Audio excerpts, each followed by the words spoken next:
out to have these qualifications, and he does not have them. From that sense, if that was the evidence, then you look at what the evidence was and what is the eventual outcome. And if the eventual outcome competes with the evidence, then an inference can be drawn that the decision maker misconstrued the nature of the inquiry, and that gave rise to an unreasonable result.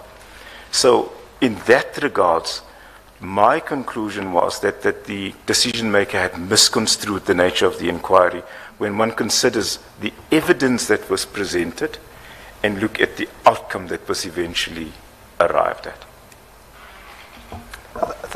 Thanks for the answer. But we know that litigants should not actually conflate review and appeal.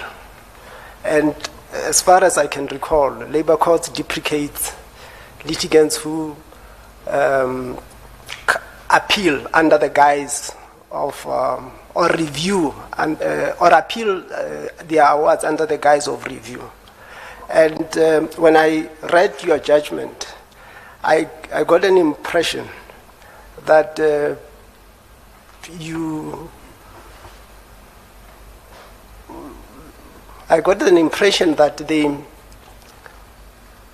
municipality had actually disguised itself in review when they were actually appealing the decision, because failure to assess an evidence, it's an error of law, isn't it? No, absolutely. The failure to assess the evidence could be an error of law, but it could also point to a misdirection, and that misdirection, and the important qualification, Commissioner, is this: when you look at the eventual outcome, and you contrast that with the evidence that was presented, and it may not even be that the outcome is correct, and that is not what under a review court is concerned with, whether the outcome is correct. The outcome is the outcome a reasonable outcome? Now, when you have a situation where somebody claims, I've got all these qualifications, and the evidence that was presented before the Commissioner points to the fact that he does not have that qualification, or the professional qualifications he claims to have. And for the Commissioner then to make the transition from there and say, look, I still find that this dismissal was unfair. For me, having considered the evidence, was a bridge too far to cross. And I submit under those circumstances, I concluded that the Commissioner had misconstrued the nature of the inquiry, which gave rise to an irregular result. Thank you, Chief Justice. Commissioner Balui. Thank you, Chief Justice. Good afternoon, Mr. Ford. Yes. Yes. Mr. Ford, you have given us three, one judgment and 2 awards, in fact. Correct. Now, you would know that part of what we do in assessing candidates is to look at the work that they have produced, and then that's part of the assessment, that tools rather that we use. Now, the one award is a 2002 award. I don't see that it is helpful in any way, and I'm prepared to accept that since 2002 you have evolved, as we all do, and we've grown in the way we do things. And then you've got the next one in 2011. The 2002 one is a straightforward dismissal dispute for fraud, and the 2011 is there was a debate about the admission of evidence that was unlawfully obtained, right? And then you've got the Impele one, Lesedi, that you've just discussed now with Commissioner Mangena. Now, the Lesedi one is about dishonesty, inflation of of qualifications. It's not clear to me, it's not obvious to me why and how you would have selected these 2 awards in the judgment to convey what to us. Firstly, because it's not obvious to me, because they involve issues, everyday issues. There's nothing in particular that I thought is new and complex in these. I've already said to you the 221 might just as well discount it, because that's in your early days, and I'm sure it's not reflective of how you write today. So the question is, what informed how you selected these? Why have you not given us more recent judgments? Because I see you were in the Labour Court and you've listed about 24 matters. Why it is that you've not given us any of that work? Yeah. So, Commissioner, let me start by answering your last question first. The matters that I considered reportable in the Labour Court, you may note on the schedule that forms part of the papers that I've indicated those are in fact reportable, but they have not actually been reported. Now, I accept full well that the arbitration award, in fact, the 2002 award, I think it was when IMSA had disintegrated, John Brand then somehow got some of us involved to start AMSA and had indicated that AMSA awards would become, to the extent that they meet certain criteria, become reported. And the issue there had to do with, and it may sound like it's a normal run-of-the-mill case, but it had to do with the question of attempted fraud.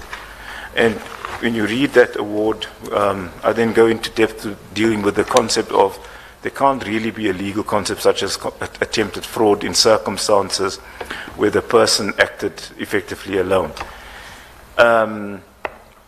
So the idea was to share with you a decision that was reported, and that decision is by no means a judgment, but it is a reported decision.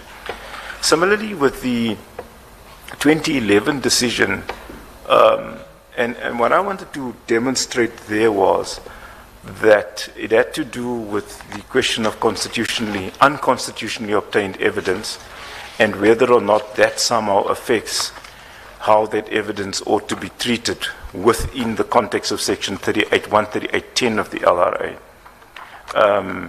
And that was really the context within which it was presented. And then the Lesedi judgment. The other reported judgments are judgments in the High Court. The Ngobo versus Ulofse decision that has to deal with when and how an interim payment can be made on a second occasion. I submit I can't take it any further than that, Commissioner.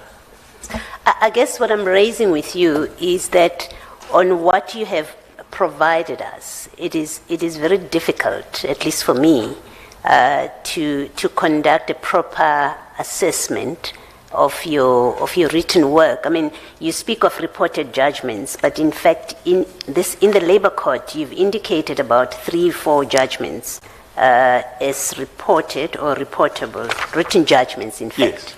And only one of them has been provided to us. I'm more interested in your recent work, not your 2002 work. No, and that comment is as well accepted, Commissioner. Thank you. Safe to say that those judgments are in fact available. They may not necessarily be reported, but they are published on SAFLI. Thank you, Mr. Ford. Okay. Can I make a follow-up? Yes, thank you, Chief Justice. I mean, why then did you not submit what is required? I don't understand what you're saying to Commissioner Baloyi.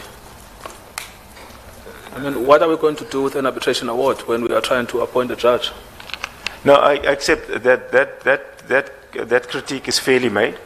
And I know you've already said that to Commissioner Baloyi. I want to know why you submitted it. Commissioner, I thought I'd explained why I've submitted it. Do I accept, in hindsight, that that particular award and David's decision does not assist this committee? To the extent that I presented those simply to demonstrate the nature of the issues that I've dealt with in that arbitration award. But I'm by no means saying that they are judgments. So in essence, for purposes of determining whether or not they are judgments that would assist the JSE, I would say the JSE may very well disregard those two decisions, but that the decisions as indicated in the schedule, which I've marked reportable, which may not necessarily be reported, that those decisions are in fact available, and if possible, the Secretariat, or I can make that available to the Secretariat to make it available to the Commissioners. You see, that's the problem I'm finding, Advocate Ford, is that the application form tells you what you should do, give us judgments. You then decide, well, I'll give you arbitration awards. When Commissioner Baloyi is asking you about these awards, you say, well, disregard them. Then you say, no. The form says, give me reported judgments. You don't give us reported judgments. You give us report-able judgments. And then when I ask you about that, you say, well, I can collect them and give them to you. So it seems it's a bit chaotic, the manner in which you are dealing with your application. And it's making me unsettled. So maybe you can help me to relax my mind. So Commissioner, let me assist in this way by simply stating that one award was attached, in fact two awards, one dating back to 2002, the other to 2011. The reported judgment is the judgment of Lesedi. The judgments that are noted in the schedule are simply reportable judgments. So in essence, it will only be one reported judgment and the others are reportable. That should have been the answer, isn't it? Just give us the one judgment and then don't try to embellish it with other things. Minister? No, just to follow up and take the matter further from Commissioner Nkaitobi. I noticed that in your response in the questionnaire, you either opted to use one word or just give a short answer that didn't give detail to issues, and I can go on. I mean, just even on the issues around articles that would have been written, what proportion of your litigation work has been, no explanation, you just gave the percentage.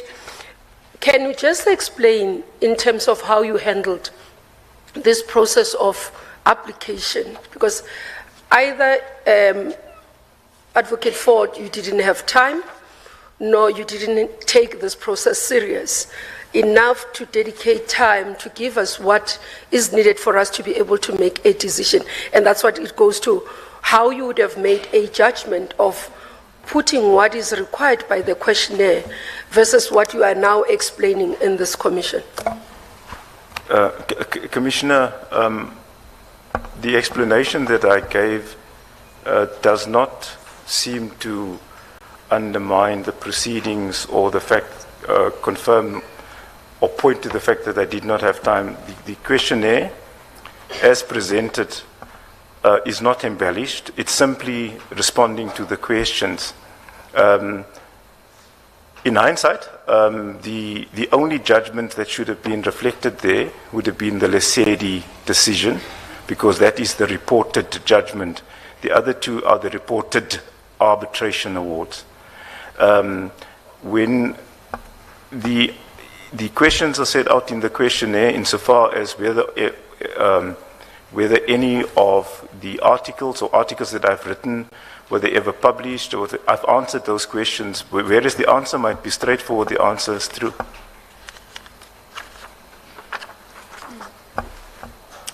Commissioner Pillay. Thank you, Chief Justice. Good afternoon, Advocate Ford. Good afternoon. May I ask you about your Civil Aviation Authority judgment Yes. that you handed down I think in February this year. And it seems to be that the judgment was handed down in the context of a leave to appeal. Yes. And you took the opportunity then to vary your order in relation to one of the grounds of leave. That's correct. Yes. What I find interesting is that in doing that, Advocate Ford, you don't reference what method you used to vary your judgment. In other words, which rule you were applying or how you were applying that rule. What you do is that in response to the leave to appeal, you then vary your judgment, and then you point out that the parties may want to reconsider the basis on which they appeal your judgment because of the changes you effect. Yeah. Thanks for the question, Commissioner. Perhaps a short explanation.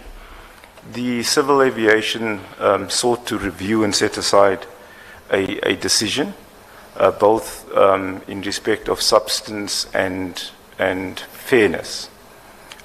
During the course of that presentation of the argument, I then pointed out that the Civil Aviation Authority seems not to be challenging the Commissioner's conclusions around his findings on procedure.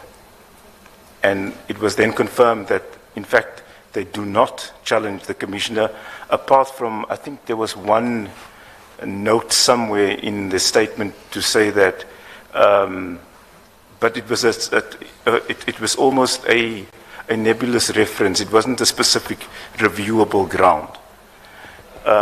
I found that the case presented by the Civil Aviation Authority was sound, and that I concluded that the Commissioner had committed a reviewable irregularity insofar as the substance of the dismissal is concerned.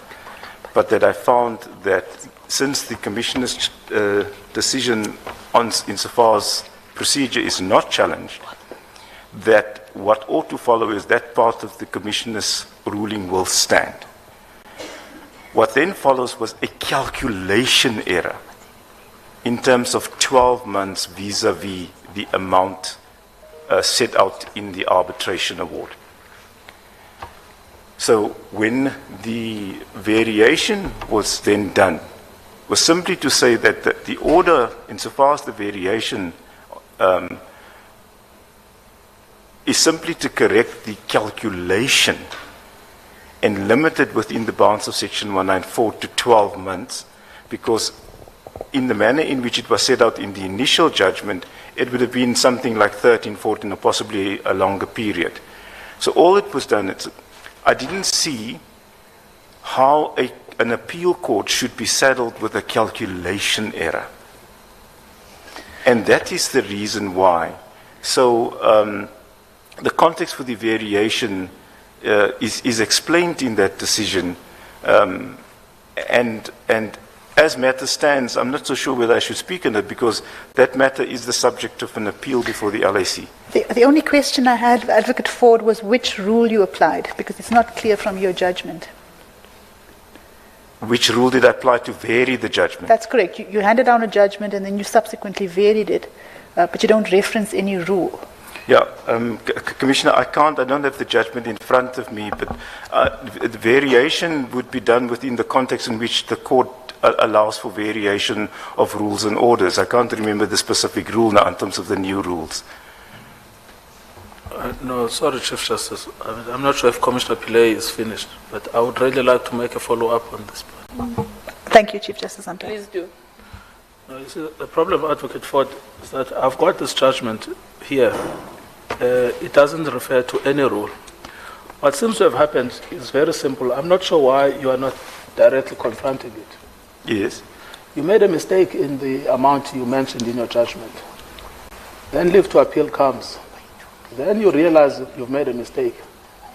Instead of either postponing the leave to appeal and asking for a rescission of some sort, you then decided to combine your leave to appeal with a rescission. And that's why you're being asked, how can you do that when you have to deal with a leave to appeal which presupposes that you have functus officio. And what you do to avoid the problem of functus is that you just combine a rescission with a leave to appeal. That seems to be irregular. That's what is being asked. Yeah, Commissioner,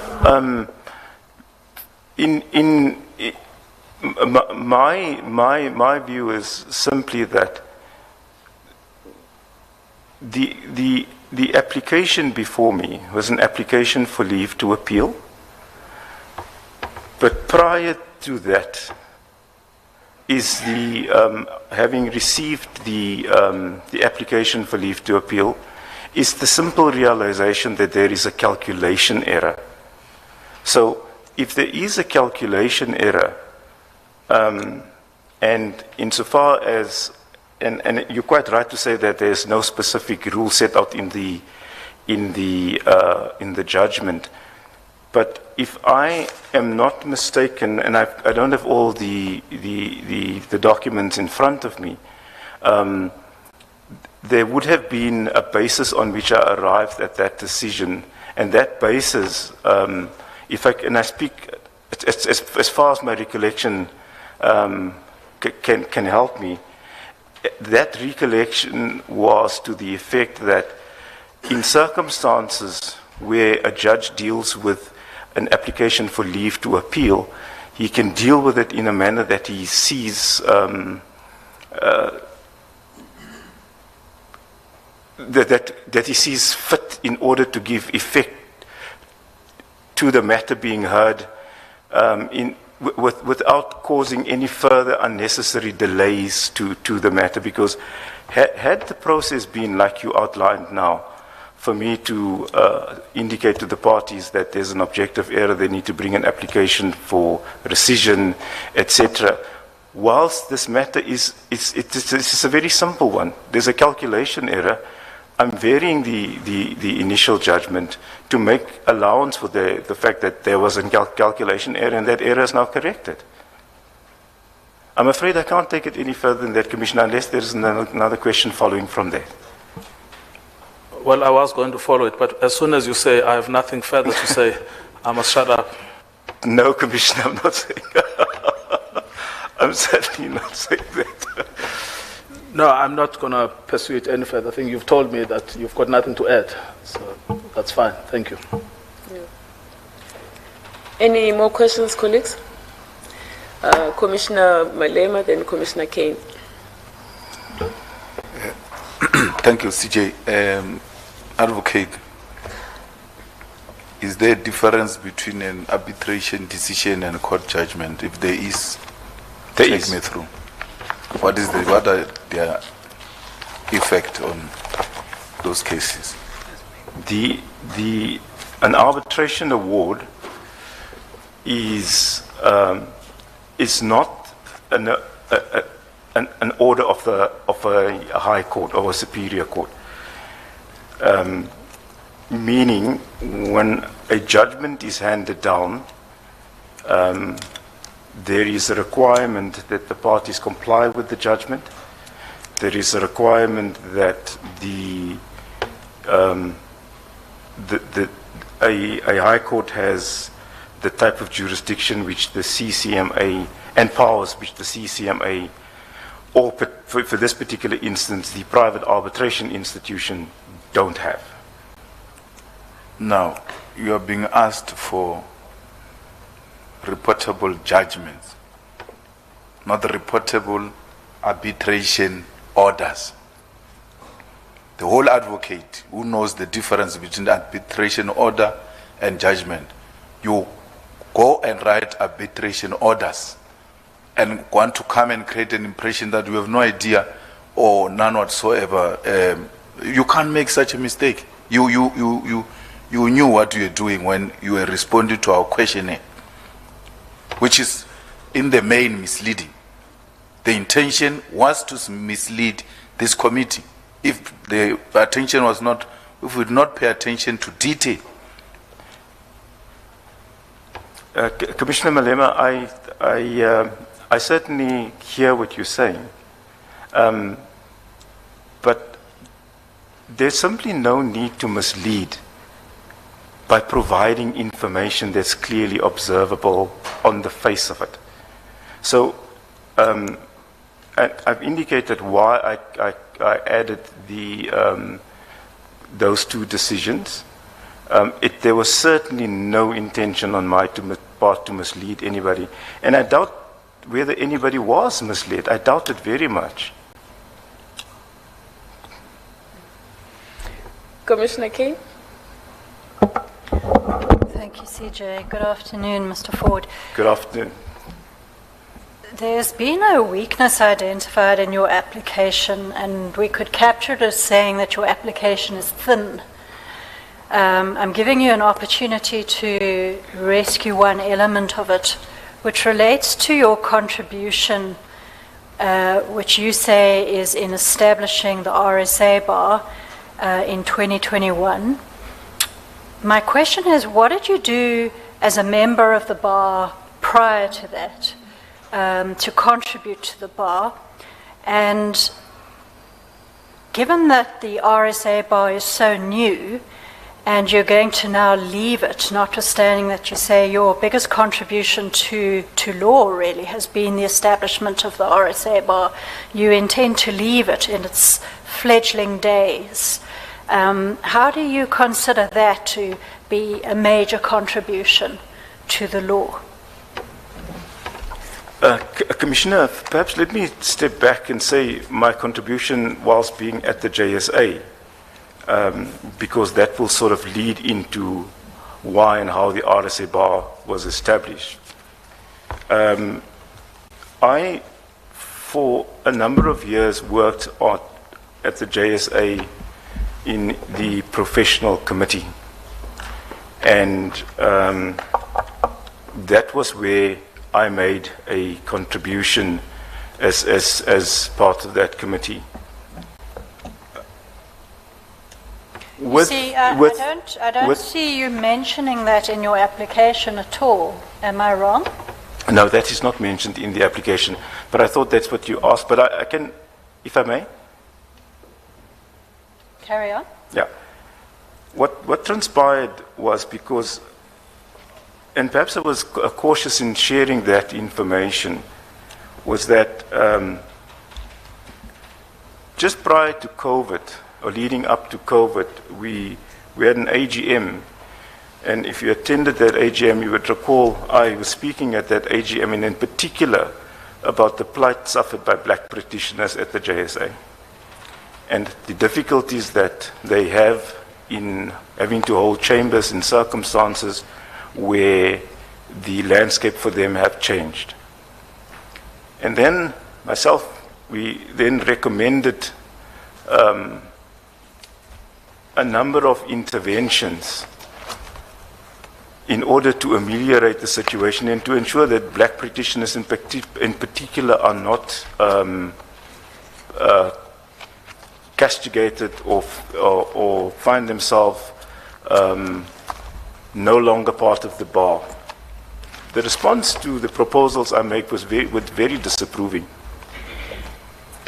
In particular, I had proposed that instead of dedicated buildings where members ought to practice from, that they should be allowed to practice from other suitable buildings. And in addition thereto, I proposed that the manner and style in which chambers are held must be revisited and set out in granular detail how that process could work and what ought to be done. That proposal was voted against at the AGM. Pursuant thereto, myself and Ishmael Semenya met and we discussed what next to do. Firstly, to ensure that those who have found themselves at the short end of the stick, so to speak, could be considered. And that is then where the idea of the South African Bar Association was born. And what it sought to do is to achieve exactly the things that we punted for, but didn't get within the JSA structures. to say that to set up an institution where you reduce subscriptions, where you allow the flexibility of holding chambers in a manner that is still consistent with the practice of an advocate, but not in high-rise or buildings dedicated to the practice as specified. We also then looked at the transformation initiatives in making it easier for people to practice, as well as making it easier for female practitioners entering into the profession. And since 2021, we then brought our application, established the RSA bar, applied to the LPC to be accredited. We've been accredited to conduct pupillage training and making it easier for people to give expression to their practice of law in the preferred style and manner without being forced to quit the profession as a result. So that in a nutshell is the background giving rise to the RSA bar. Now, no organization ought to or should be based on one person's individual participation, in the sense that it would be foolhardy to establish any organization, political or otherwise, that's based on an individual, because tomorrow I die. And one would want to have an organization, and I want to believe the organization that we have is one where there will be continuity. And that continuity is, I suppose, what every organization requires. So whilst your concern, Commissioner Kane, might appear valid, I think we have made the necessary contingency plans to ensure that there will be continuity in the RSA bar. I hope that answers your question, Commissioner. Thank you, Chief Justice. Any other questions, colleagues? No. Thank you very much for making yourself available, Mr. Ford. This is the end of your interview. You're excused. Thank you, Chief Justice.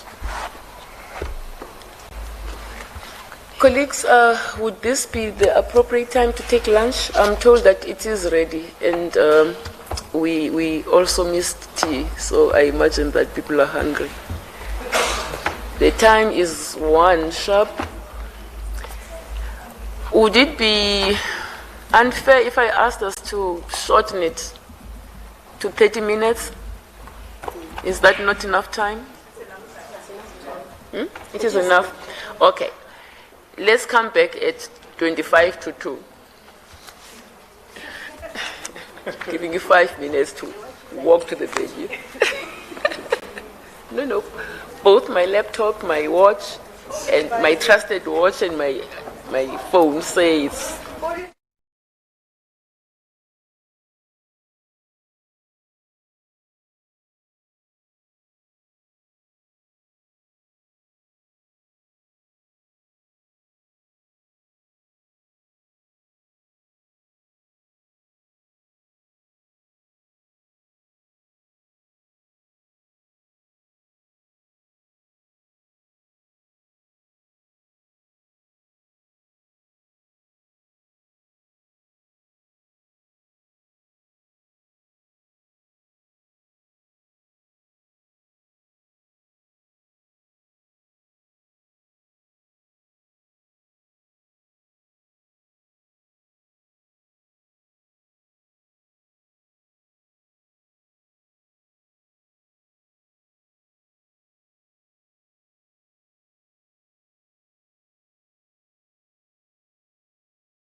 have seen the candidate. We are actually working towards facilitating her interview, Mr. Baleba. Thank you.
Good afternoon. Is it Miss Harvey or is it Miss Norton? Because the secretariat is a bit confused and they're confusing me along with them. Yes, Chief Justice, it's Ms. Harvey. It's exactly the person we want to talk to right now. Okay. Are you well, Miss Harvey? I'm well, Chief Justice, yes, thank you. Good. I hope you are too. All right, let's start with this interview of yours. You practice at the Cape Bar since 2010?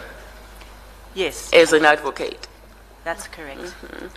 But before that, you had a whole other life. You started out you obtained a degree in civil engineering, worked in that field, cut your teeth in trade unionism and other interesting things, and then almost 2 decades later decided to come to this noble profession.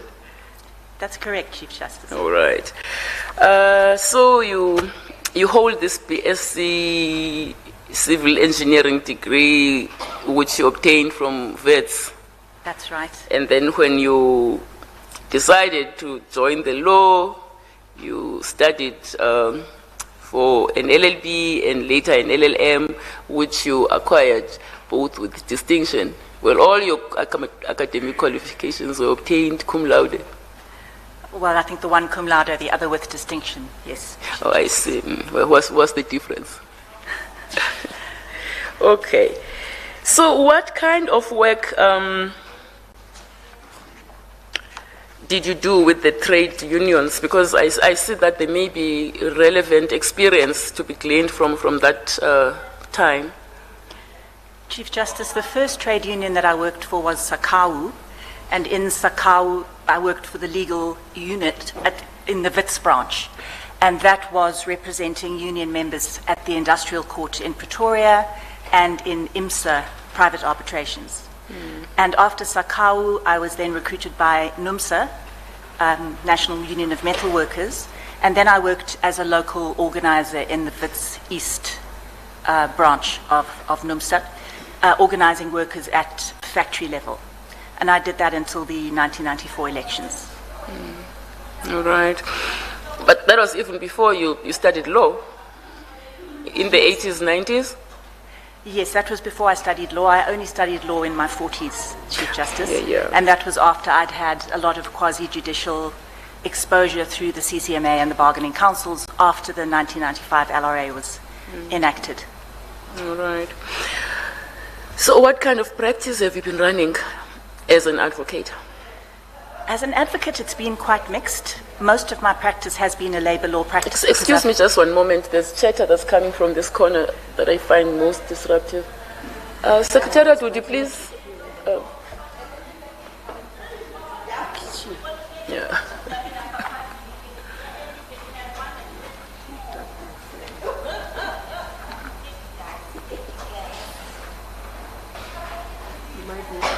Go around. I think you can go through the curtains.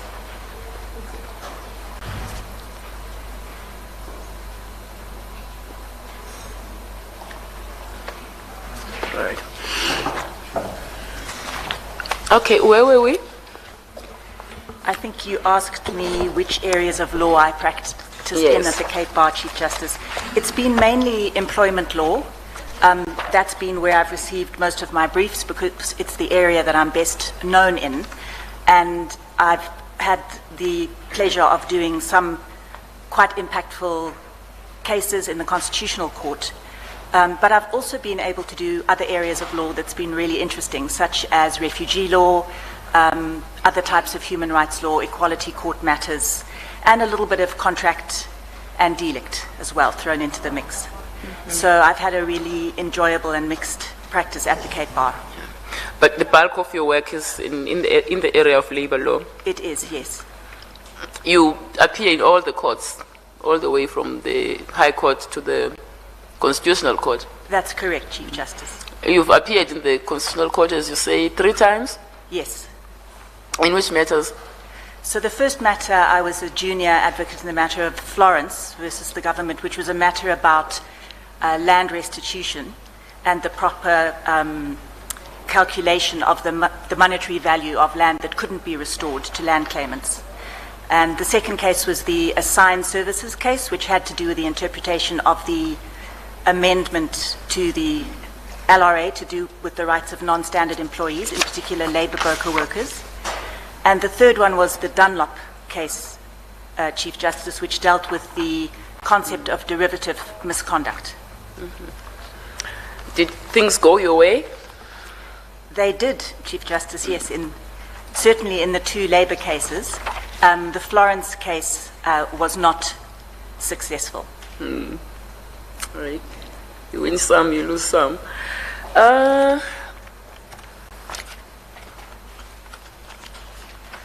How long have you acted as a judge? Chief Justice, I've acted for a total period of only 7 weeks. But to add to that... In the Labour Court? In the Labour Court, yes. To add to that, however, I do bring quasi-judicial experience spanning over 25 years. And I believe that that experience is relevant as a senior CCMA commissioner, a bargaining council commissioner, a private arbitrator, because in those proceedings, one develops many of the same skills required of a judge, including running the procedure, becoming familiar and comfortable with the rules of evidence, and engaging with legal representatives, including laypersons, especially at the CCMA.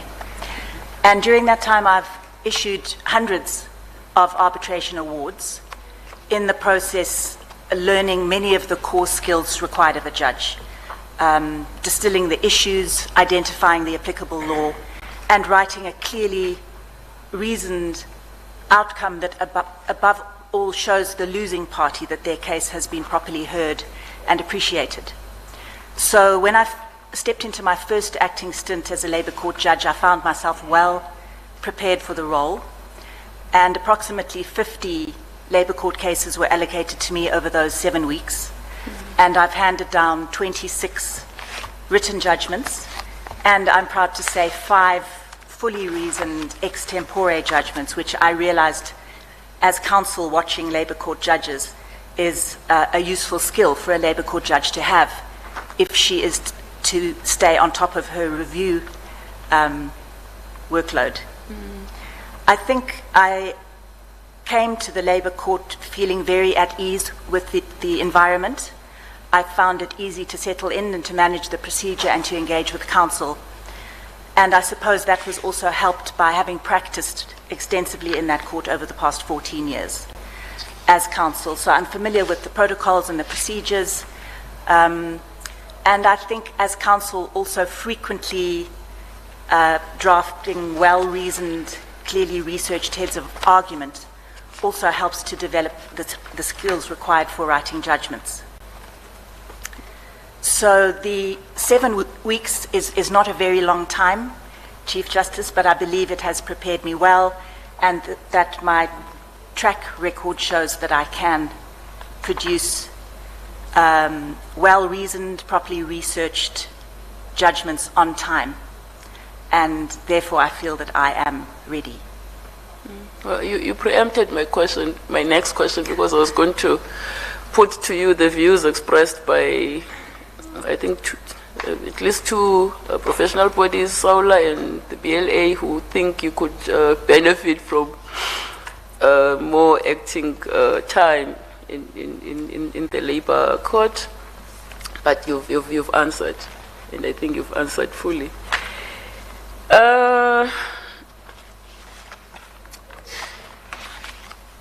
Maybe I should bring this to your attention as well, because I'm at that page.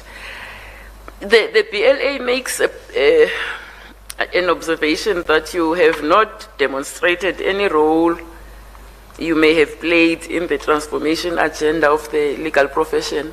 And I look at the other things that you've listed in your CV, and I think you might have an answer for this criticism. What would you want to say to this, if anything? Yes, thank you, Chief Justice. I did see the comment.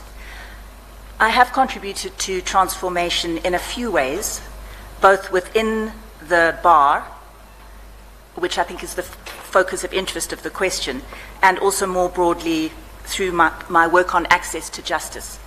Just starting with the bar, my main contribution has been to advocacy training. So that has been to attend a 5-day residential course to qualify as an advocacy trainer, and then spending many hours as a member of faculty training pupils who are selected in line with the Cape Bar's transformation agenda.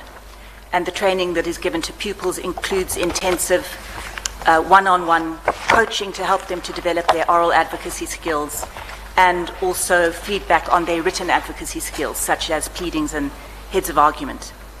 I've also contributed to Cape Bar committees. In the early years, I sat on the mediation committee. I've also sat on the council and on various disciplinary subcommittees, and at the moment, I'm a member of the fee dispute committee of the Cape Bar. And when it comes to briefing patterns, Chief Justice, because I know that this commission is interested in that, I am a junior myself, and I have never been briefed with a junior. And aside from recommending excellent black female counsel to attorneys, I haven't been in a position to influence briefing patterns. But I have always been keen to mentor juniors who are interested in labor law. I have found that it isn't the most sought after area of law that young advocates want to get involved in, but where they have shown interest, I've in two matters, I have split both the work and the oral argument with those juniors so that they would get real substantive experience, and in those cases I've also split my fees. But Chief Justice, as you alluded to, my main contribution to transformation has been through my work on access to justice. And that is because I feel that if we are to transform the profession, we need to do more than improve access to work. We also need to improve access to be heard.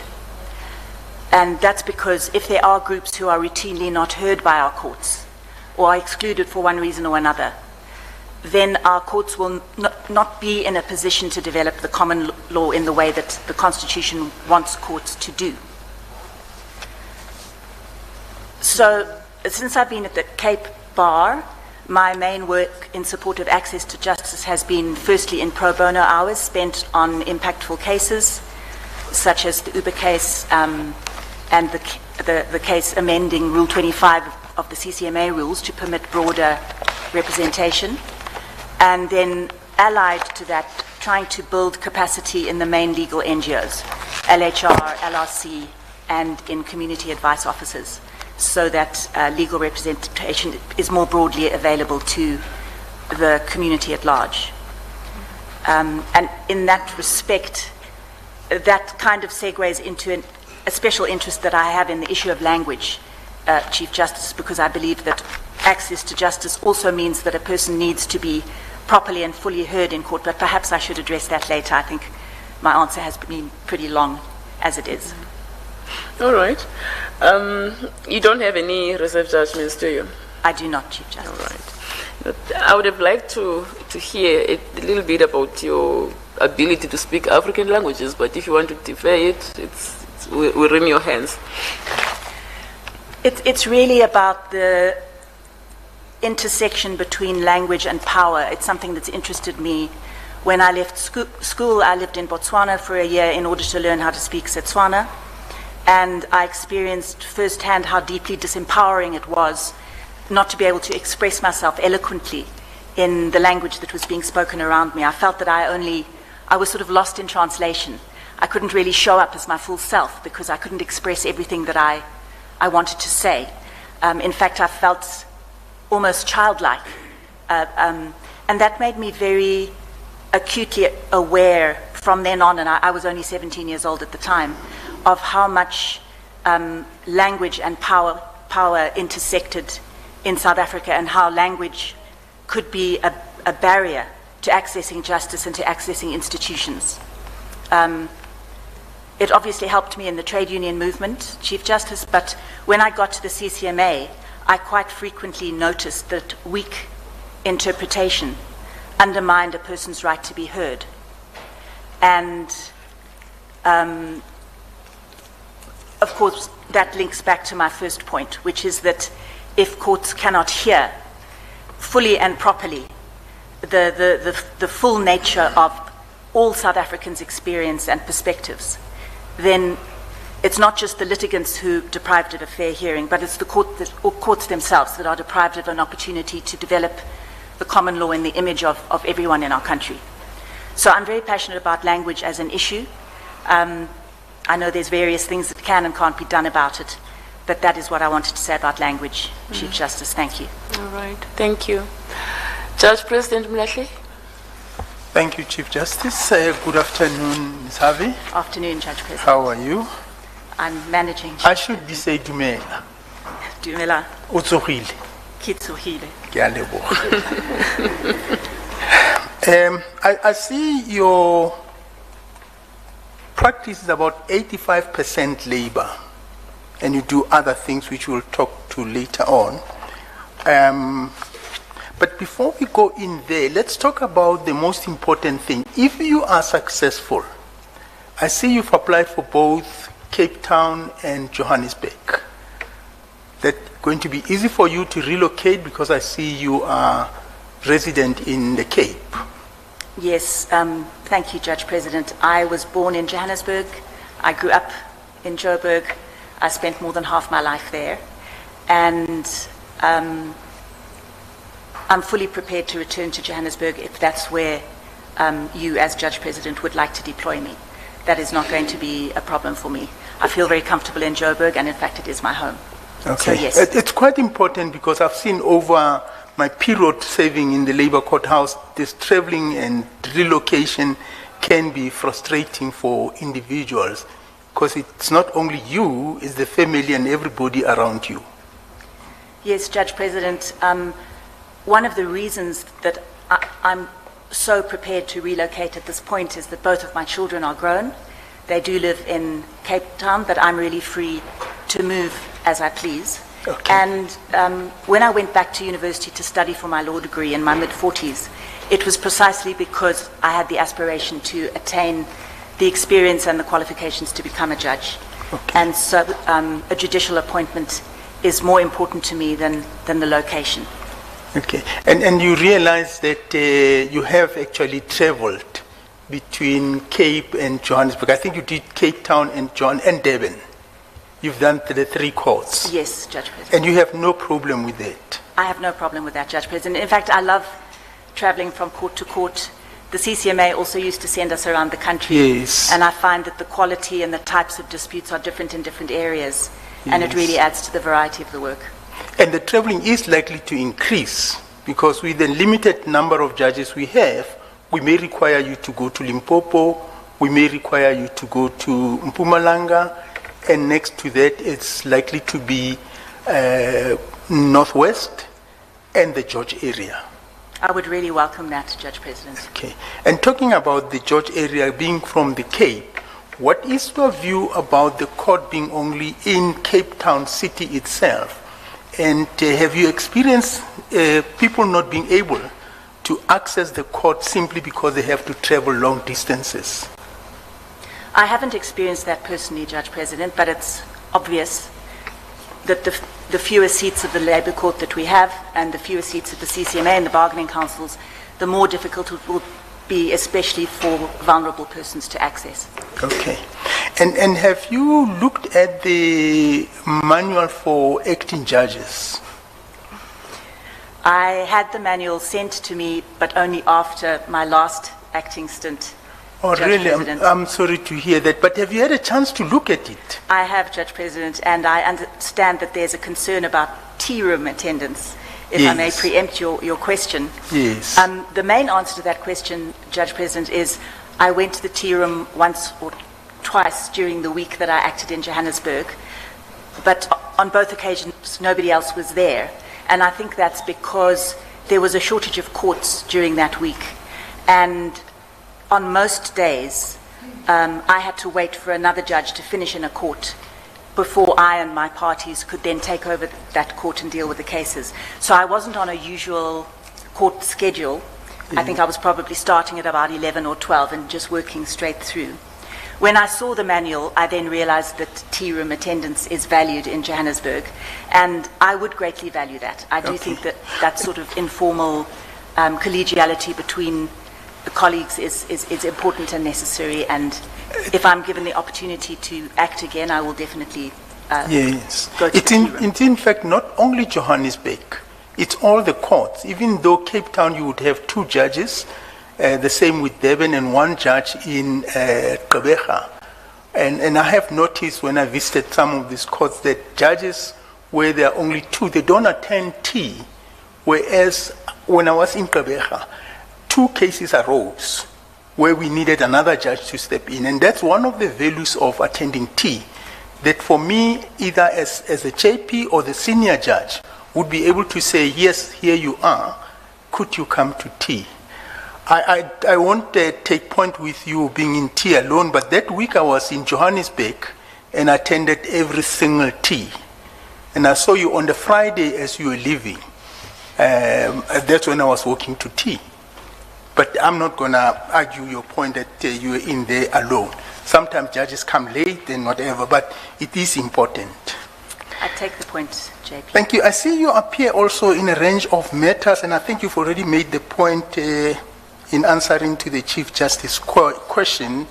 You've dealt with derivative matters, you've dealt with dispute in between in labor brokers, constitutional equality case in the education sector, and you list a whole long list of cases that you've attended to or dealt with. Now, your acting stint, also you've touched on that. From my record, you acted between July and August 2024, and you acted pro bono 1 week and another 1 week pro bono. And I must thank you for that, because we called you at a very short list time to say we were faced with a challenge. Could you come in? Your total acting stint is about 30 days from my side. And in your acting stint, did you do urgent cases? Yes, JP. And did you do them through court online or still the old system? It was still the old system. So you're not yet trained in the court online system? I'm not. Okay. And in terms of the virtual hearing, we've just dealt with the issue of access and trying to make sure by other means people will have access to court. Have you used the virtual court system? Judge President, in my first acting stint, I think that was in 2021, it was during COVID, and we did all the cases online at that time. I think that's a different system to the one that we use now. I haven't done any virtual hearings in my last acting stint, JP, but obviously I've appeared in virtual hearings as counsel. Yes. So I'm familiar with the process from that side of the table, as it were. And what is your view about the usage of virtual hearing, particularly in relation to access to justice? Some people have argued that it actually limits the access to justice. That's a difficult one. Obviously, it improves access where people can't travel, but limits it where people don't have access to data or the technological interface. I had a matter, I think it was a pre-trial conference in the Cape Town court, where I think the attorneys were in Johannesburg and the applicant was in Cape Town, and they wanted to do the pre-trial conference. It was a judge-chaired pre-trial. They wanted to do it on the virtual platform, and we managed to get the applicant to come into the court, and the registrar set the applicant up with a screen. So I suppose if the Labour Court were to spread itself throughout more centres, and then were to make virtual access available to litigants in those centres by providing the technology and the data and interface, then I suppose it would improve access to some extent, although I personally don't prefer the virtual platform. I prefer the in-person. But don't you think it would also help with the point you've just raised about judges having to wait for another judge to complain, which I must tell you personally, it frustrates me. I feel very offended having to wait for the court. And it actually causes tensions between the judges, because one judge will say, I'll be finished by tea time. And we know how cases unravel. By 1 o'clock it's not done, and you're still waiting. Isn't that also another way of addressing that particular problem that we're having in the Labour Court? Yes, I take that point, Judge President. I personally didn't feel offended, but I suppose that's because I was just a junior and an acting judge, and so I expected to come later. But Okay. I understand your point, and I think it's a valid one. Okay. And if I take into account, yes, I do hear you when you say that you have a an extended period of involvement in labour matters. You do appear quite frequently in labour matters, and your practice centers around labour in essence, and you've got a long history of it. But what would you say if I was to say, looking at your period of acting, it seems to me we may need to offer you, if you're not successful, a further acting stint. What would your attitude be? Of course, if I'm not successful, Judge President, I would very much welcome the opportunity to do further acting stints. Okay. Thank you very much, Chief Justice. Thank you, Judge President. Colleagues from Netlac, do you have questions? None. Minister? Thank you very much. Let me start to where some of the questions were asked. And start, good afternoon, Advocate Harvey. Good afternoon, Commissioner. On your response or your questionnaire, you've got Golden Arrow Bus Service versus another and versus and the Minister of Employment and Labour. And you've listed this case as a reportable case. Is it an error of judgment? I'm not quite sure if I understand the question. It is definitely not reportable, but you've listed it as reportable. So I'm asking whether it was an error or you were cognizant, or what could be the reason that it was. Is that in the list of cases where I've appeared as counsel? Move the mic closer to you. Is that in the list of cases where I've appeared as counsel? It's certainly not a judgment that I've issued. I'm just... I'm trying to understand your response. Maybe you could take me to the page in the bundle which you're referring to, because I'm not understanding the question.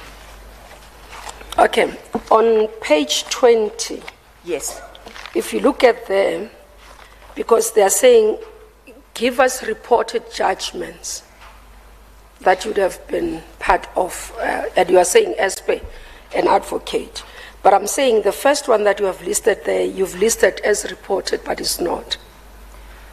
So these are cases, or these are judgments in which I appeared as counsel, and that Golden Arrow bus service case is reported because the citation is there. It's been reported at 44 ILJ 1715.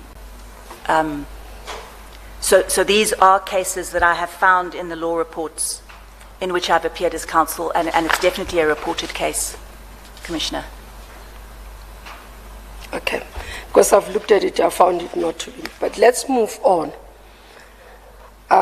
The issue, because one of the issues that you're making reference to, and I think one would have to, while I acknowledge your commitment and explanation, as CJ was asking you about the time you've spent acting and the expectations thereof, and your explanation. And I must say, this, as a person who does the work, I'm inspired by you, because as much as my work takes me everywhere, I would love traveling and not have a problem with it, leaving my family, my partner. It's such an inconvenience to be able to do, because one day I'm expected to be in Limpopo, in Mpumalanga, and come back. It just destabilizes your life, and your health never gets to be a bit organized. So that's what I'm saying. From your comments, I think I'm a bit inspired to hear that you don't mind that at all, and you don't find it as an inconvenience. Let me come to the issue around what you think that efforts that are necessary for us to be able to transform our judiciary, and it's also linked to what the question was asked by the President in terms of utilization of virtual platforms as part of access to justice, but where the courts are located and the people that are meant to be served. What do you think should improve in that regard? Commissioner, the question of access to justice, I think, is almost a crisis in our country at the moment, and there are a number of different ways that it needs to be addressed. One issue is that employees and ordinary citizens are, to a large extent, unrepresented. Union membership has dropped, I believe, below about 20%, and there are many employees. We're talking about employees here because they're people who will be wanting to access labor law justice, who don't have any access to any form of representation. So I think that expanding forms of representation is one of the ways that one would improve access to justice. Expanding the seats of the Labour Court, as the JP raised with me, I think that will assist, as well as the virtual platforms, if the resources are supplied. And then, yes, I do think that a transformed judiciary, or a judiciary which is able to hear people in their own languages, is important. I know this is possibly a controversial policy question, and I understand that English is the main language of the courts. But of course, if somebody hasn't had proper interpretation in a lower tribunal, and the record on review or on appeal is only in English and goes up to the next level of tribunal, then whatever shortcomings the original interpretation had, then just carry on going up through the system. And so I think that a lot of attention could be paid to professionalizing, either to running processes in South African languages and not only in English, or to putting a lot of attention into professionalizing interpretation in employment law matters.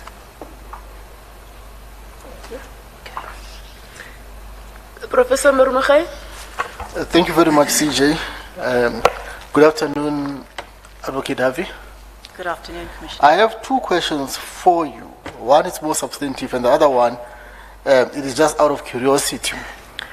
Let me start with the more substantive one. In your questionnaire, in the paginated page 23, there is a judgment that you, and I must commend you for that judgment, because my understanding, you'll correct me if I'm wrong, is that it's not necessarily easy not necessarily to prove constructive dismissal cases, but to win them.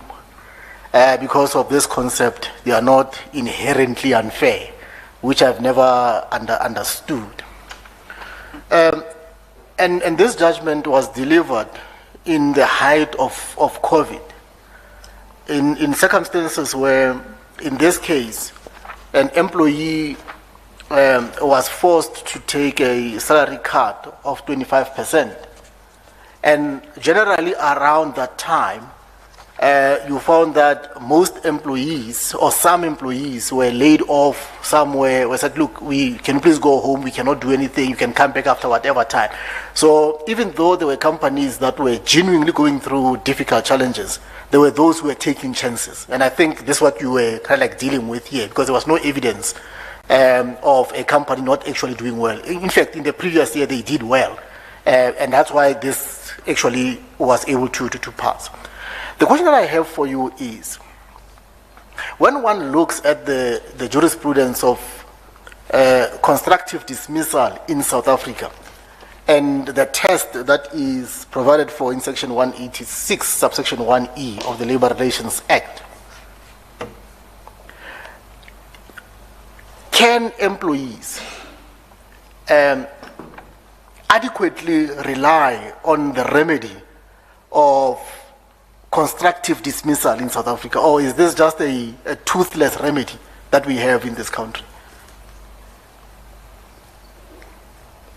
It is a difficult area of law because, of course, an employee who resigns and then claims a constructive dismissal takes a big risk that they're not going to be found to have been dismissed.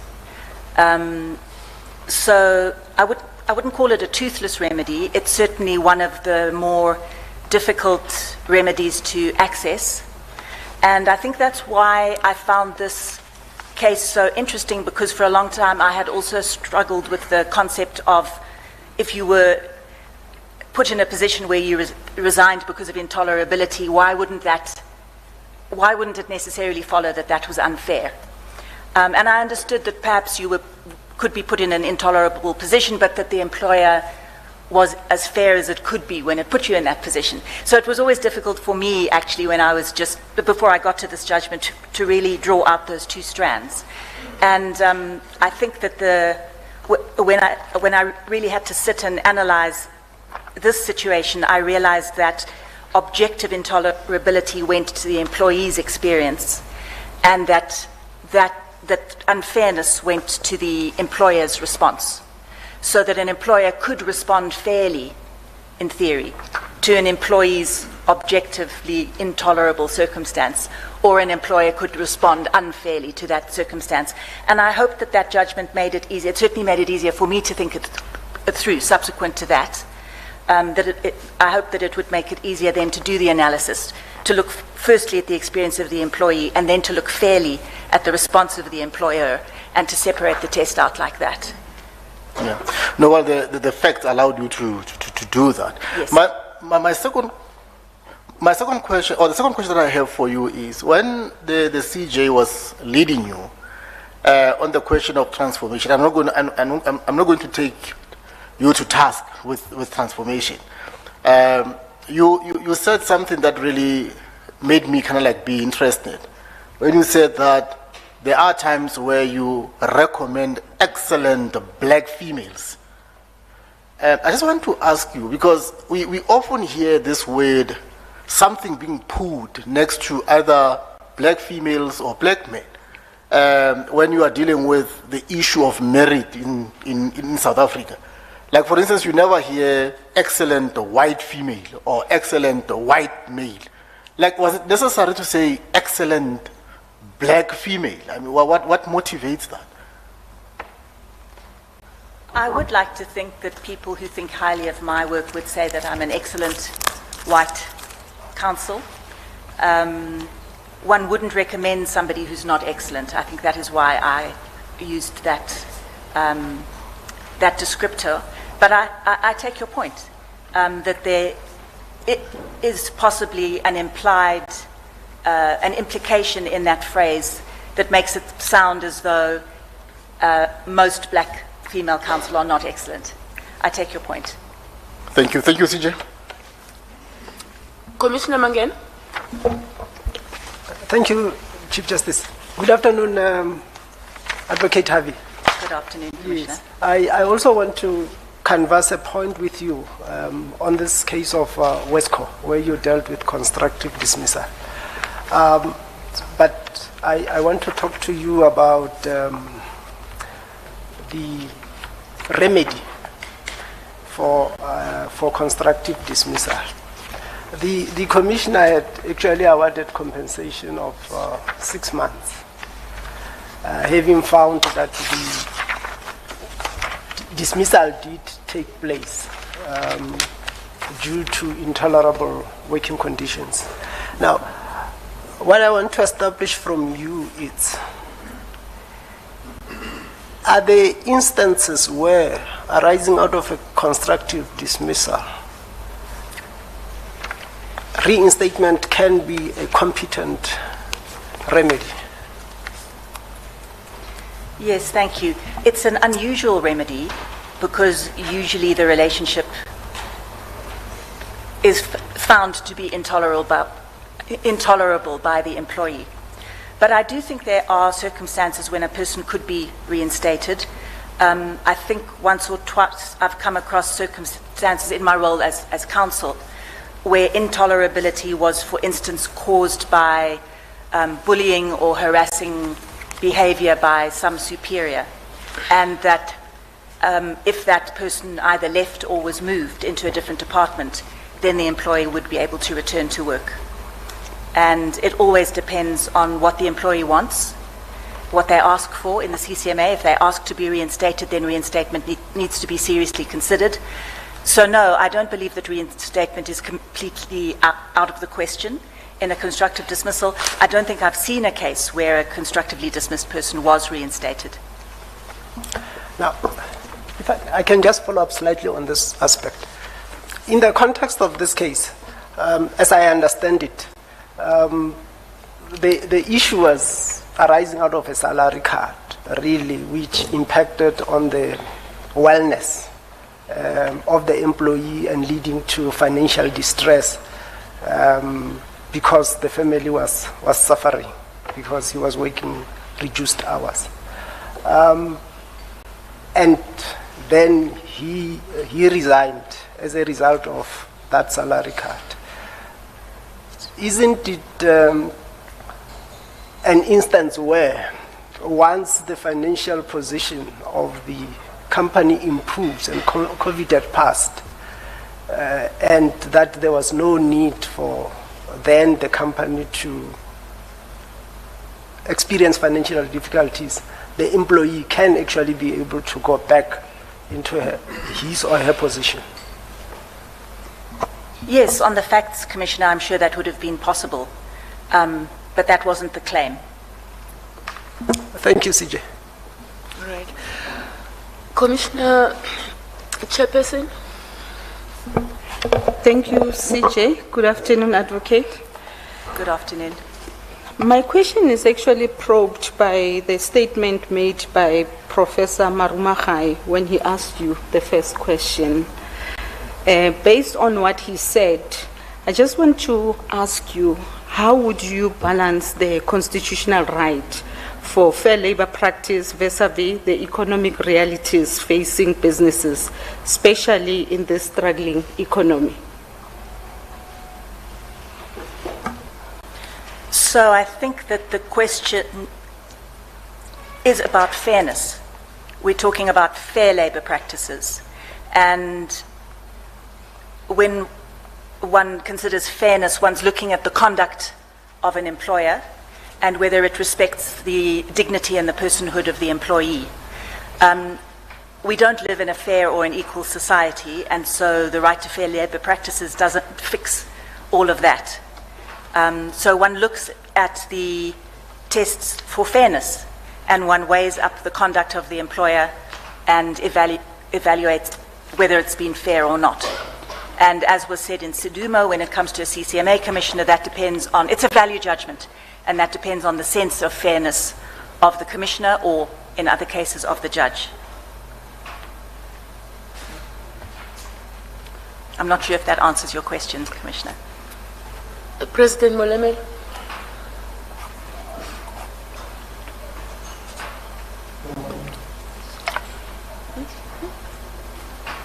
Have you finished, Commissioner Amton?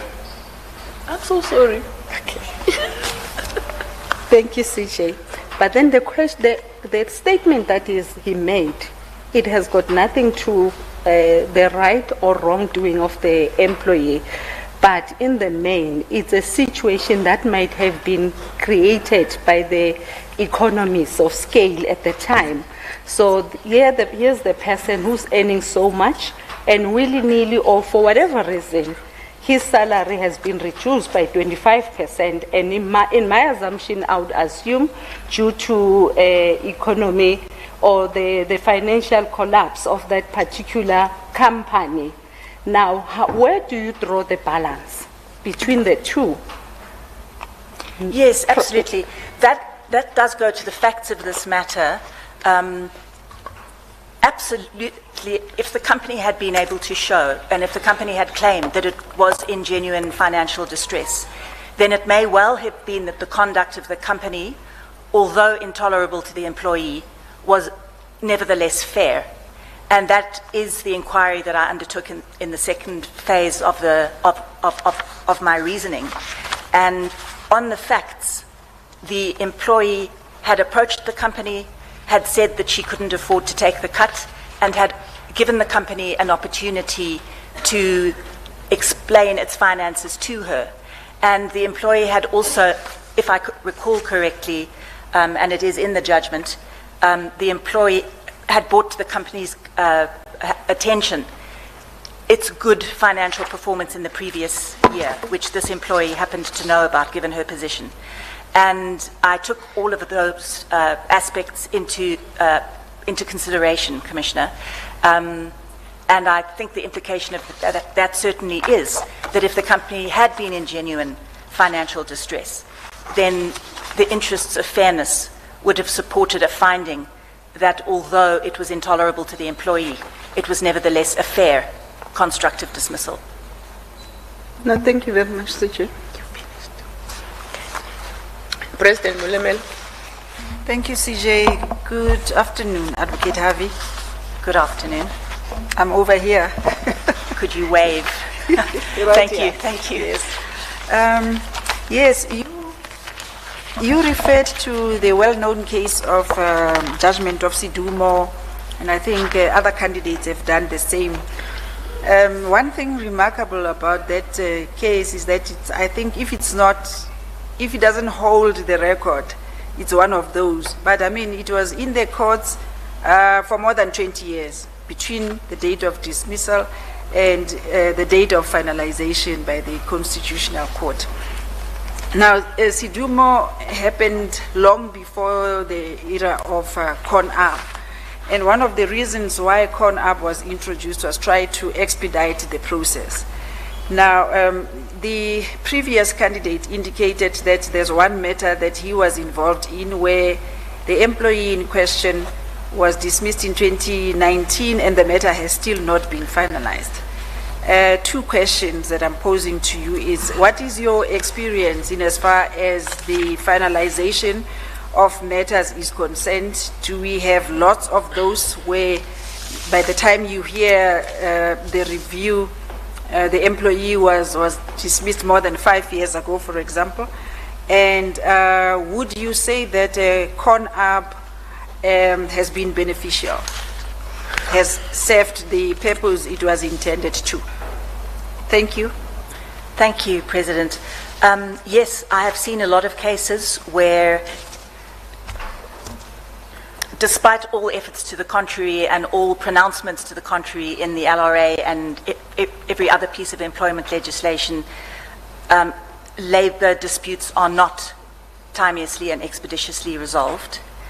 And yes, where dismissals took place 5 and more years ago, and they're coming before you as a Labour Court judge, and you're just unarchiving it or something, and you know that it's now going to take another year before the merits are actually heard.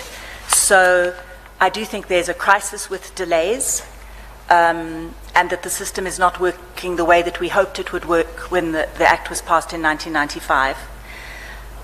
Con-Arb doesn't seem to have worked. That section provides that basically every case should be set down for Con-Arb. I think unless it's probation or something, there's a very small group of cases that wouldn't automatically be set down for Con-Arb.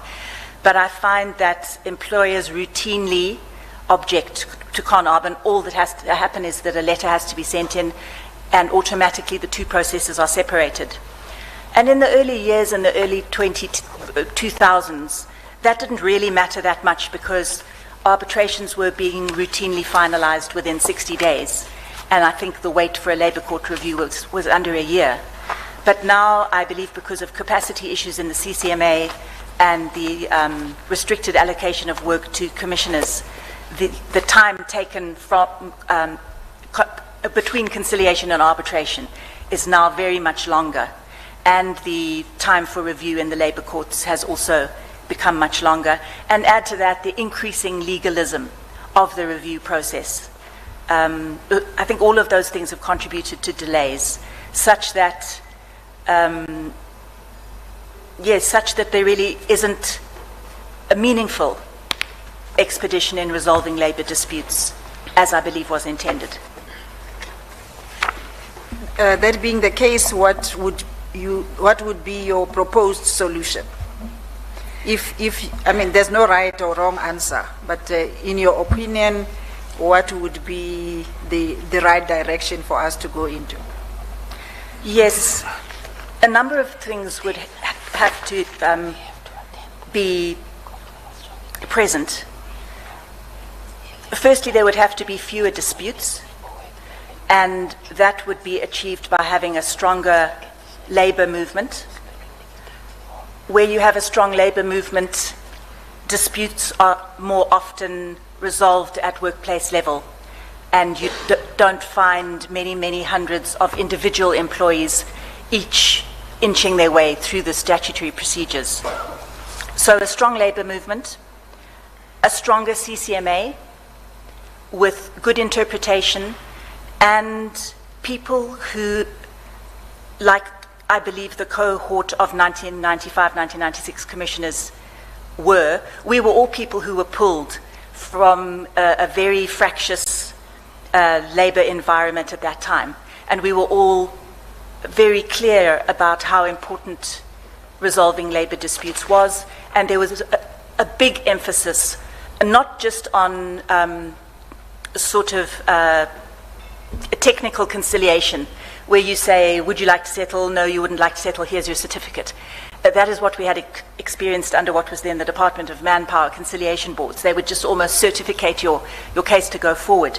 When we first started with the LRA, there was a meaningful attempt to conciliate and to really intervene in the relationship and to really ensure that both sides understood that the CCMA would enforce the rights that were provided for in the LRA, both in favour of employers and employees.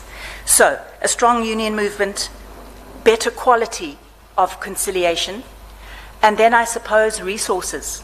One needs more commissioners, one needs more space, one needs more courts, I suppose, in the Labour Court, but that is a question of public financing.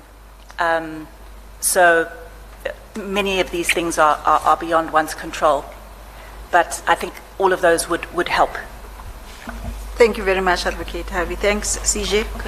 Commissioner Moimang. Thank you, Chief Justice. Good afternoon, Advocate Pile, this side. Good afternoon. Just one from my side. Can you share with us your appreciation of transformative justice? And how will you use, how can the Labour Court be used to advance transformative justice?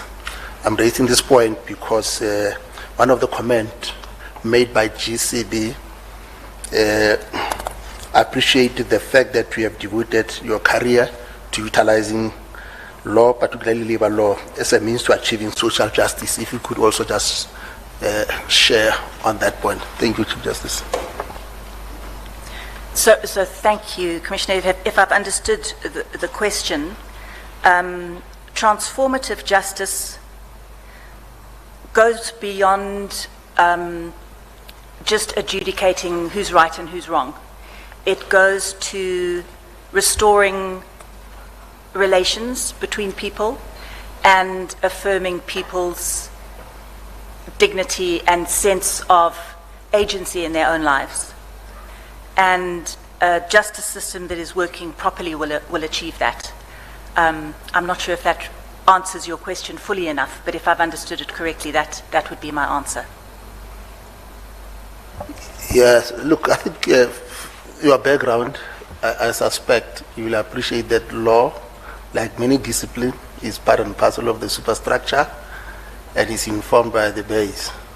So obviously, in the South African context, there's a lot that is expected of all of us, three arms, to ensure that the rights as enshrined in our constitution, particularly your referral to Labor Relations Act, is used to address the historical past. So I expect you to share more. How do you use the bench to be able to ensure that the vulnerable and the marginalized get the necessary justice? Thank you. The past, when people were divided, we were divided along racial lines, but along work lines as well.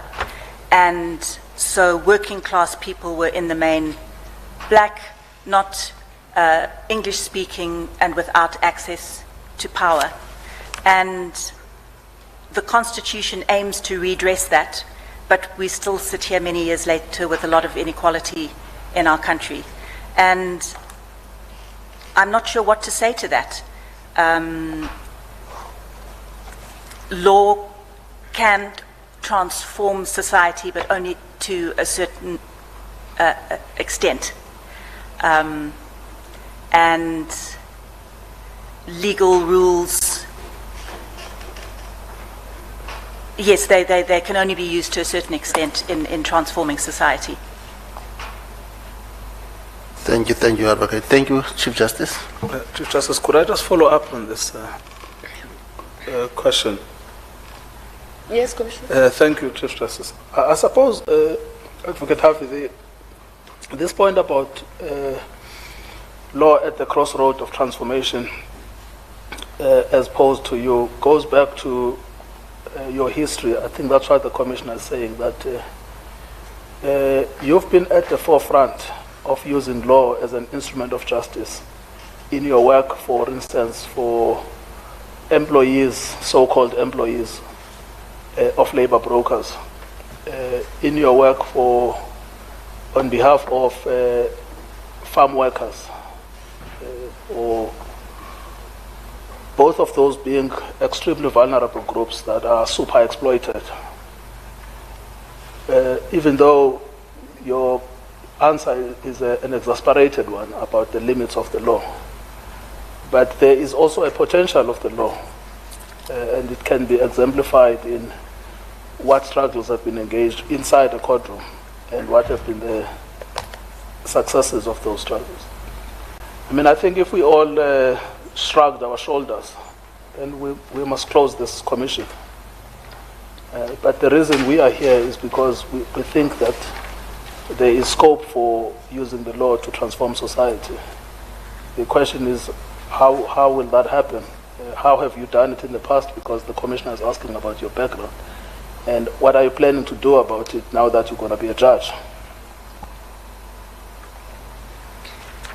I think that goes back to that question of access to justice. The law can only be used to transform society if people have access to it. And I think I've spoken to that, and that has to do with issues of representation, issues of social power, issues of language. When it comes to being a judge, one of course sits in a completely different position. As an activist, as a trade unionist, as a citizen and as an advocate, it has been possible to take on social impact cases that might not otherwise have been heard, that contribute to building the law and to modifying the common law. One steps into a very different position as a judge. As a judge, one shows up not as oneself, but as a functionary within the system, and one then sits as a representative of the overall legal system itself. And the system of precedent and the system of legal rules becomes very important. And that is important to appreciate, because without a commitment to the rule of law, the entire system won't work. So I think there's a big difference between being an advocate for transformative justice and being a judge who, in the greater scheme of things, is upholding the rule of law in the bigger system itself, so that it can function correctly and so that law can be knowable and certain and consistent for everybody who approaches the courts. Are you saying that judges cannot be advocates of transformative justice? They are not advocates of transformative justice beyond what is mandated by the Constitution and by the statutes that they wield.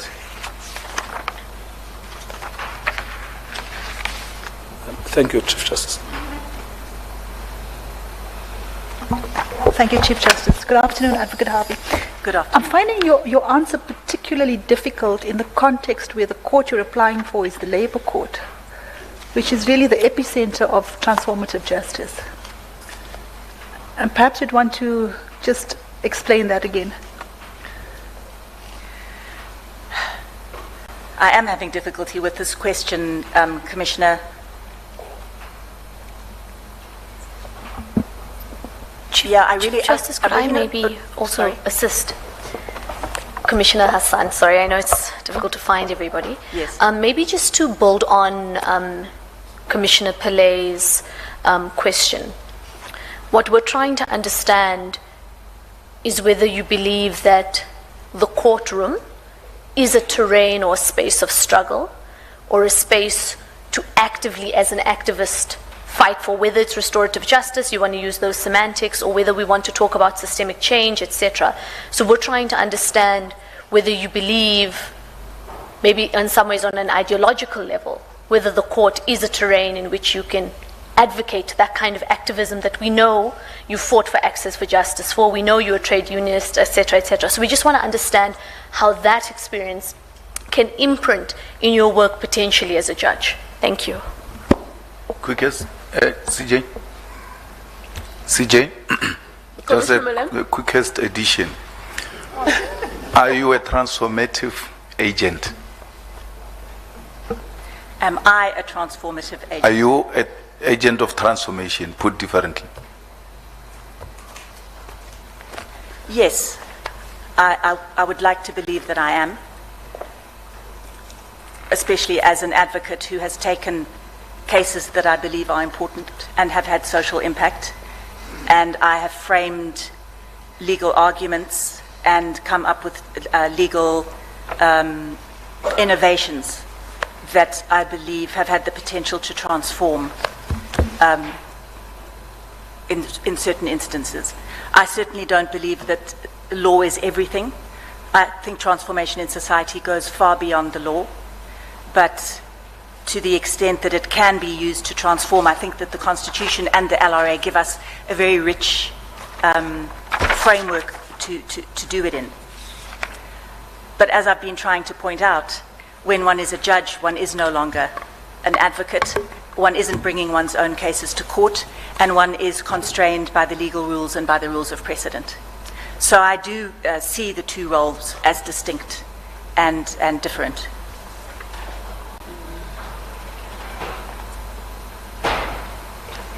Has your question been addressed, Commissioner Pillay? No, not really, but I have a second part to the question. Carry on. Advocate Harvey, I was interested in your answers to the Chief Justice on your contribution to the transformation of the profession. Now, did I understand you correctly that you've never been briefed with a junior? Yes. In any of your matters? Yes. I was going back into your CV and I see that you say you appear frequently in the Labour Court, in the Labour Appeal Court, in the High Court. You've got multiple appearances in the Constitutional Court. And you're saying in none of those matters were you briefed with a junior? I was never briefed with a junior, Commissioner, no. And have you ever requested to be briefed with a junior? I haven't, Commissioner. Generally, in most of my cases, especially the high-profile cases, I've been alone, and in many of those cases, I'm opposing quite formidable teams of silks on the other side, appointed by large and powerful law firms and large and powerful employers. I accept that, but did you request a junior to be brought on to assist you? But I have not requested a junior. You've never seen the need to ask for a junior on any of your matters? No, Commissioner. I'm fairly junior myself, remember. I've only been at the bar, I'm in my 14th, I think my 15th year now, it's the 14th year. I've never requested a junior, and I'm not usually briefed by the sorts of clients who would be able to afford a second advocate working on a matter. You see, Advocate Harvey, I understood you as saying that part of your contribution to access to justice is that you act for entities like Lawyers for Human Rights, the LRC, etc. Yes. That's your contribution to access to justice. And so in working for the LRC, LHR, etc., you've never asked to be briefed with a junior? No, I haven't. Thank you, Chief Justice. No questions. Just to clarify on that, that work also has been pro bono work. So it wouldn't be a case of asking to be briefed with a junior. It would be a case of accepting to do the work pro bono myself. Sorry, just a last follow-up, and I'm sorry about this. In your application, you go to great lengths to say that you recognize the importance of a source of work for youngsters. You put quite strong language, you set it out in strong language in your application.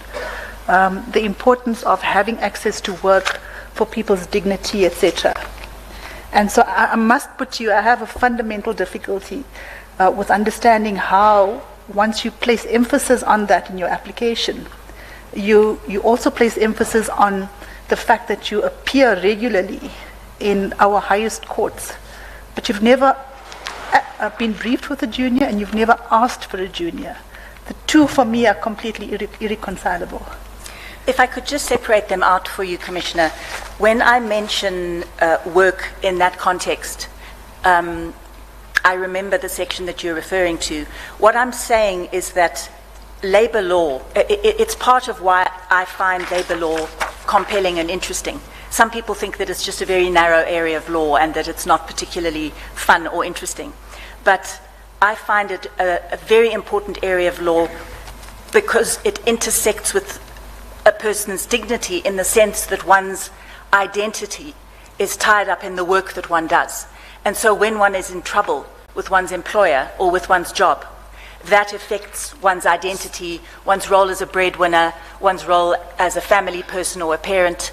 So that is, when I mention that, it's from the point of view of trying to interest other lawyers in labour law. And when I've given training, I remember I gave training at Tulamela Chambers some years back to try and interest young advocates in taking on pro bono cases. And I started with a slide that said, labour law is human rights law, because you find that a lot of people are interested in human rights law, but they don't realize that labour law is human rights law. So in my application, Commissioner, when I speak about work being an important source of identity and dignity, it's in that context that I'm explaining why labour law is a particularly rich branch of law to work in. So when you say recognizing that work is an important source of human dignity, self-worth and sense of value within family and community, yes, you don't mean that juniors around you would need work in order to have those sort of comforts. a sense of dignity, a sense of self-worth, etc. And that as a senior in that space, you've got a responsibility to ensure that you firstly transfer skills, but secondly also bring juniors onto matters so they have a source of work. That isn't what I was writing about in that section, Commissioner, but I acknowledge what you're saying and I agree with it. But I do repeat, I suppose, for about maybe too often, that I have not had the opportunity to be briefed with a junior. I haven't been in a position to ask a client to brief a junior because in those matters, clients have only been able to afford one advocate. Follow up, CJ. Where's the camp? Oh, yes, Prof. Advocate Harvey, I'm having serious difficulty in understanding you, and perhaps maybe just for my understanding, if you can just assist me. On the one hand, you are saying that you are an advocate of all the values that you have been speaking about, right? On the other hand, you are speaking about you doing pro bono matters. And on the same breath, you are talking about payment. My understanding about pro bono is there's no payment. Am I wrong? That is correct. Yes. So you are doing a public interest matter. You have been briefed by a public interest institution to do a matter that will potentially be reported. There's no issue of affordability there. Perhaps maybe if you win, whatever institution can say, whatever cost they can be paid to you, as is normally the case. So under that context, you have not seen a need of saying, can I bring a fellow person who can actually benefit from this process? That's how I understand this transformative argument from a constitutional point of view coming from. That, if you can just clarify me on that, because I'm very confused of what you're saying. Yes, Commissioner. Sorry, before you answer, to expand on that issue. You did ask me to lead you in the Constitutional Court once, didn't you? Yes, Commissioner. All right, so then maybe, I don't know if that is transformation or not, but at least maybe it's something that helps you. Are we Feel free to answering mention. questions for candidates now, Commissioner Ngqaithobi? I have a strong feeling that that candidate is well able to speak for herself. So let's please let her answer for herself. I withdraw that, Chief Justice. And of course, in that matter, Commissioner Ngqaithobi, I was your junior, not the other way around. Commissioner, yes, maybe what I haven't made clear enough is that I have been very interested in encouraging young advocates to be interested in labour law. There aren't a lot of young advocates at the Cape Bar who are interested in labour law. If there had been, they would have definitely been brought on board. It's not as if there are lots and lots of junior advocates who are just dying to do pro bono cases. It's been incredibly difficult to find counsel for cases, and a number of cases have been offered to me about very important issues that I would have loved to have taken up myself, and counsel has not been found to take on those cases pro bono. So if it is your impression that there are lines of people waiting to take on these very important and socially impactful pro bono cases, I'm afraid you're mistaken. That's not the situation that we're in at the moment in the legal profession.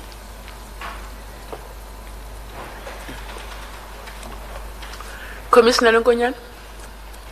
Yeah, thank you, Chief Justice. Good afternoon, Advocate Harvey. Good afternoon, Commissioner. I was going to ask this question as the second one, but because of the line of question before me and your response, I feel I must ask it now. I noticed that you have been recommended by about 5 senior counsel. Are you in a position to tell us on what basis? Did you work with them? That type of thing. They're all senior counsel that I've worked against, actually. I might look at the list again now and just think about it, but they are people who were familiar with my work because I had appeared in the same matters with them, but on the other side. So they were your opponents? Yes. Okay. Anyway, the question I wanted to ask you first is what I see as a missing link in your career path. Perhaps you will clarify. I noticed then that in 1991 until 1994, you were with VETS East NUMSA. NUMSA, yes. Yes, but thereafter, you then went and worked as a full-time commissioner of the CCMA in 1996. That period after you left NUMSA and the period when you assumed your responsibility, I see a missing link there. Where were you and what were you doing? My first child was born in 1994, Commissioner, and I was at home looking after her. At some point during that period, I trained with IMSA as a mediator, and then I was invited to take up a position at the CCMA in 1996. Thank you, Chief Justice. Commissioner Hassan, your hand was up at some stage. Did the follow-up question cover you? All right. Commissioner Matolo-Dlebo. Thank you, Chief Justice. Advocate Harvey, I think I was, whilst we were answering questions from Advocate Pillay, I was a bit worried that do you really understand what transformation is all about and skills transfer? And moreover, that you can't even, I just need to understand how do you reach out to young black advocates? Because I see in your documents you seem to have said a lot about transformation. I just want to understand the link, how you do it, because from what you are telling us, I'm not sure I hear you properly. You want to know how I reach out, Commissioner? Yeah.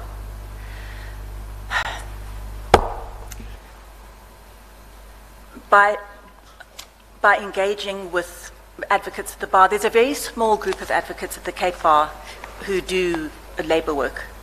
I'm always excited when I see somebody come along who wants to do labour work because it gives me somebody to talk to and somebody to work with.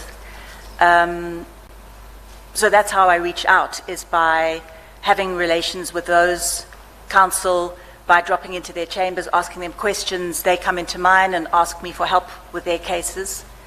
So that is how I interact with other council who are interested in labour law. I don't have an attractive practice in commercial law or other types of law that many young council are interested in, and so I'm not in demand, as it were, for that kind of work. And that is why I've put my effort more into advocacy training, and I have made the point earlier in this interview that I feel that transformation goes beyond access to work into the question of access to justice. That is my answer to that. Sorry. Yes. Have you finished now? Yes, thank you. All right. Commissioner Matolo-Dlebo. CJ, I'll leave it there. Okay. Commissioner Notius? Thank you, CJ. I just a quick question. I understand that, like in this discussion with other commissioners, particularly regarding black involvement with black counsel, the role of an advocate, I know you are not choosing who the client must be and who must be, but what do you think the advocates, particularly senior advocates or senior junior, would play in advancing transformation in the area of briefing? How would you encourage, what do you think should be done in that area, or what would you advise? It's a difficult question because, as you yourself point out, as advocates, we don't influence briefing patterns. And as a junior female counsel myself, I've found that I haven't always had access to the kind of work that I might have wanted. So I'm not sure how one addresses that, other than possibly having the judiciary itself do more to encourage legal teams to be more representative and to encourage senior advocates to allocate substantive portions of the work to juniors rather than simply having them on board in name only. And that is why on those two occasions when I have found juniors who really were interested in labour law, and in fact in one of those occasions I did ask the client whether we could bring one of them on as a junior, but the client said no. That is why when I've had those juniors interested in cases that I've been doing, I've given them a substantive portion of the work, including the drafting and also the presentation of argument in court. And on those two occasions I've shared my fees with them because they needed, their contribution had to be recognised and properly valued. Okay. Thank you. Anyone else, colleagues? Commissioner Kane? One short question, if I may. Good afternoon. Assuming you are not recommended at this stage by this commission, it is the stage in your career at the bar where one would ordinarily apply for silk. Are you intending to apply for silk? I think that I probably have another year or two before I'm sufficiently senior to apply for silk at my bar. But my main aspiration is to come to the bench. If I were not appointed to the bench, eventually I'm sure I would apply for silk in the next few years. Yes, Commissioner. Thank you. All right. You'll correct me if I'm wrong. Judge President Mulahle, he wouldn't press this issue with you, but I just got a hint of a sense that he has certain concerns. I even thought to myself, maybe he thinks he found you to be aloof, but there's just something that he would not come out and say. And I say this mindful of the fact that being a judge is one of the most solitary jobs in the world. And when you are acting as a judge, you have the added pressure of not wanting to put a foot wrong, and there's lots of work for judges. So keeping to oneself, may not mean anything untoward. But I still would want, especially that you have not sat for any real period of time on the bench, I would still want reassurance from you that you understand the importance of collegiality on the bench. Yes, thank you, Chief Justice. I really do understand that.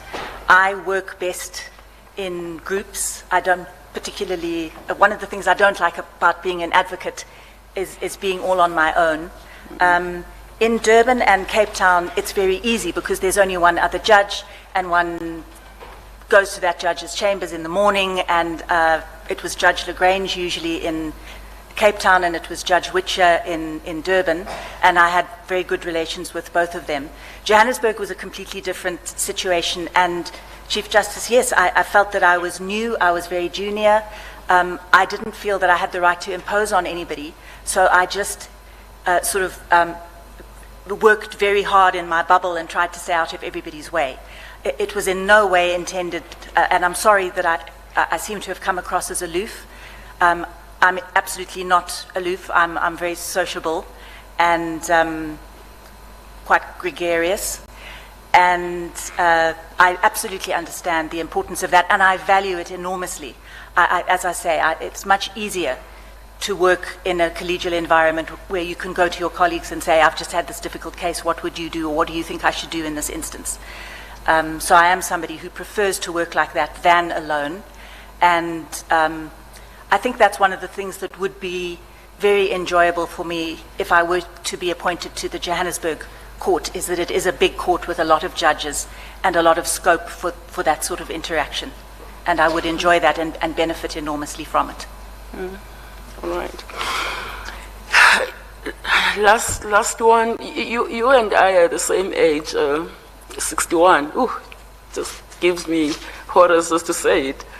And some in this very room might consider that advanced age, which maybe it is, to be starting a new career path. If you are appointed, how long would you still have to serve on the bench? Well, Chief Justice, as you will have seen, the GCB very kindly pointed out my age, and they counted for us that it would be 13 years and 9 months, I believe. And I think I have two things to say about that. The first is that, as I've mentioned, when I went back to university in my 40s, it was because I had the aspiration to become a judge. And from as early as 2015, I made that aspiration known, and I made it known that I was available to act, and I actively sought an acting appointment. But it was not to be, and it was only in 2021 that I was first given the opportunity.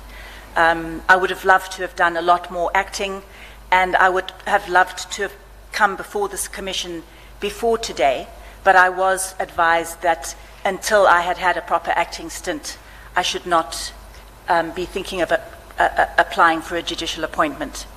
That's the first thing. And the second thing is that, well, now that we all know my age, I feel fine, I feel great, I feel full of energy. I'm happy to start a new chapter at this point. And I come from a very long-lived family. My father was very vigorous and active until well into his 80s. And if I'm lucky, I'll be fortunate enough to follow that path, and I'll be in my right mind for many years to come, Chief Justice, hopefully. No, thank you for saving our honor. Any further questions for the candidate colleagues? No? All right. That's the end of your interview then, Ms. Harvey. Anything you want to raise with us before you leave? That's it, Chief Justice. Thank you for the opportunity. You're excused.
Good afternoon, Ms. Norton. Good afternoon, Chief Justice. How Good are you? afternoon, Commissioners. How are you? I'm fine, thank you. I'm well, thank you. Okay. You want to ask after my health? Sorry, I missed that. Well, in African culture, you exchange these cordialities. You are supposed to ask me. Yes. Chief Justice, In how return. Shem, Chief Justice, how are you this afternoon? Thank you. It's been a long day, but surviving. Shem, Thanks for just- asking. All right. Thank you for the prompt. You're an attorney of many years, currently a director in Kabela Huntley Attorneys. That's correct, Chief Justice. Since 2005, That's correct. and for about 10 years before that, you were with Chidel, Thompson and Hayson, Yes, that's correct. where you started as a candidate attorney and worked your way up to senior associate. Yes, that's so. Right. You started out as a teacher. Started out as a Teacher. Yes, I did. I qualified in education, and I worked in an adult basic education NGO for about 8 years, and then I moved over to law. Why did you change careers, if I may ask? Yeah, the reason I did was adult basic education is unfortunately pretty much on the margins of the education sector. And I wanted to, explore other professional possibilities. And I think also around that time, which would have been early 1990s, there had been a certain expectation that there might be a large-scale, a mass literacy campaign post-1994, but in fact the decision of the government was rather to invest in primary education, and quite frankly I supported that. So I had a sense that my time in adult basic education was really coming to an end, I started to study for an LLB, which I did through UNISA. So I changed careers. But some of the basic principles of sort of redress and transformation in both kind of sectors broadly, philosophically, would be similar. In addition to this LLB you have 3 other academic qualifications, three. The BA, honors, and diploma in education that would have allowed you to work as a teacher. Yes, that is so, yes. And an LLM? Yes. In what area of the law? In labour law.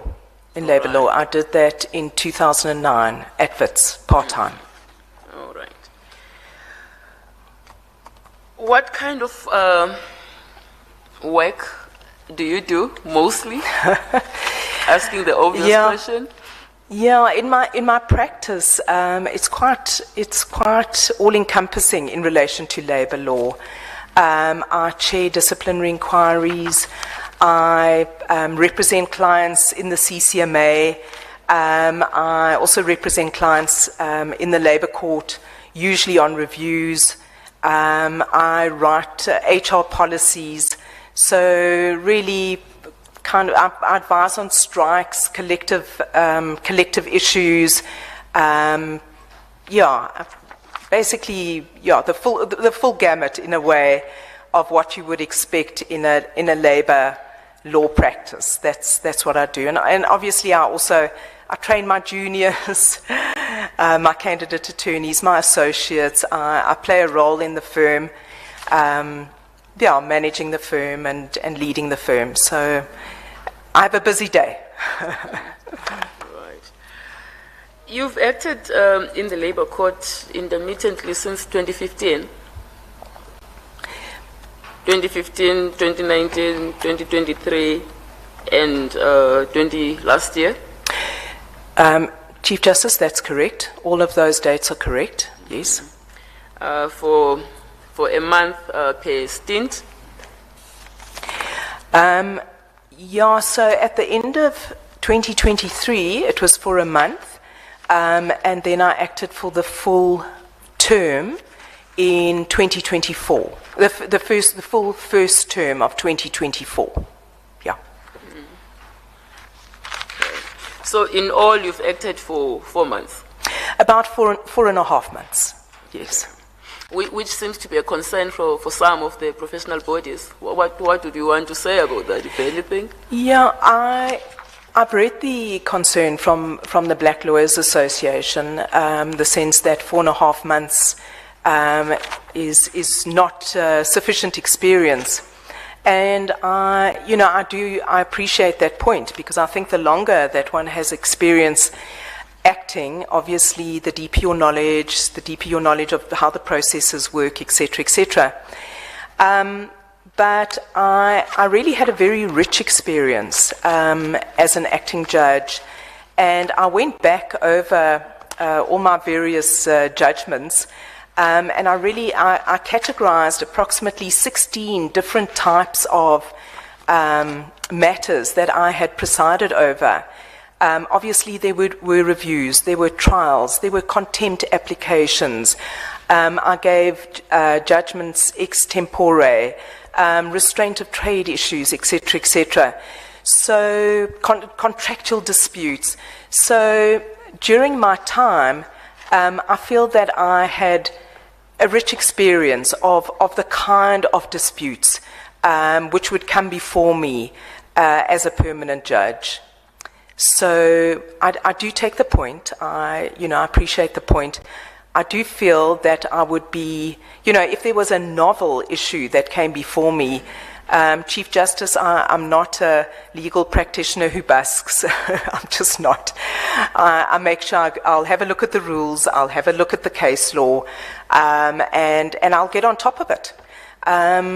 So I hear the concern, but I do feel that I would be able to competently judge the matters that came before me.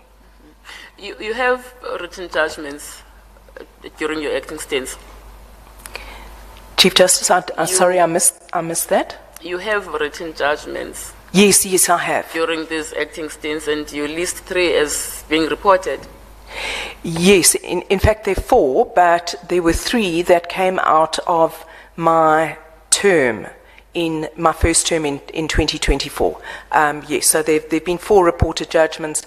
The 3 most recent came out of the experience of acting for a term. Yes. How many would you say you've written in all? In all, okay, only 4 reported judgments, but in all, Chief Justice, probably. Really, over that time, probably about 40 or 50. Were you able to deliver them within reasonable time? Yes, Chief Justice, I got them all out. I'm very conscious of the 3-month rule, so I made sure that yes, all my judgments came out within that time period. I have no outstanding judgments. You've written articles in labor law which have been published. I count a few. Yes, I have. So writing is not an alien practice to you? Maybe it's the teaching background, I'm not sure. But I do like to write. I do like to clarify issues if there are new issues in law. And usually what happens, Chief Justice, is I might be faced with a novel sort of legal point in my practice, and I do a whole lot of research, and maybe I'm drafting heads of argument, and what I realize is actually that not with too much work, you can really take some of the sort of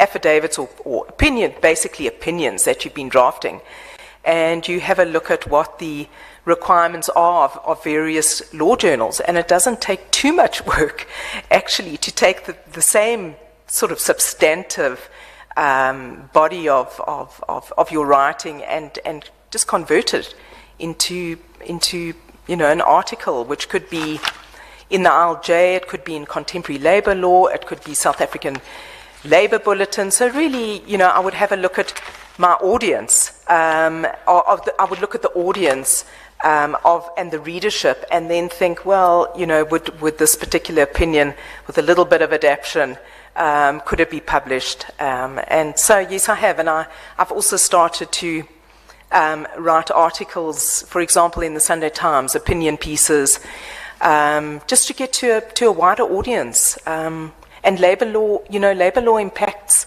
on so many relationships. The employment relationship. So I think it has a wider sort of interest span, if I can describe it like that. So yes, I do write. All right. Would you tell us just briefly what happened in 2019 concerning the matter you disclosed in your questionnaire, which led to a director in your firm being struck off the roll and the rest being mulcted with fines? Gosh, Chief Justice, that was... And if that should be a consideration at all for us as we ponder, when we do ponder your eligibility for appointment. Thank you, Chief Justice. It was obviously an issue that I knew I would have to properly address in this forum.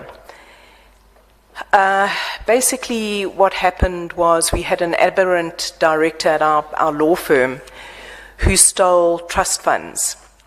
He stole initially approximately 17 million from one client. The client came to the leadership in the firm and basically said, look, there's a problem. One of your directors has been stealing out of the trust fund. What he said was, I'm going to give this person an opportunity to recover the funds because it was a lot of money. And the aberrant director managed to recover about another 6 million. But essentially, at the end of the day, Chief Justice, we had a trust deficit of approximately 11 million rand. That was a lot of money. We reported the matter to the Law Society, and the Law Society came through to our offices, and they did a complete audit of our financial affairs, and they confirmed that there was a trust deficit of 11 million rand. The aberrant director obviously left the firm. He was subsequently struck off the roll. The Law Society then charged all the directors, there were 5 directors, and I was one of them, charged the directors with misconduct for failing to properly supervise our trust account. And we pleaded guilty to the charges. We sat before a disciplinary in front of the Law Society. We pleaded guilty. And we were fined certain amounts. I mean, if anyone is interested, I was fined 100,000 rand.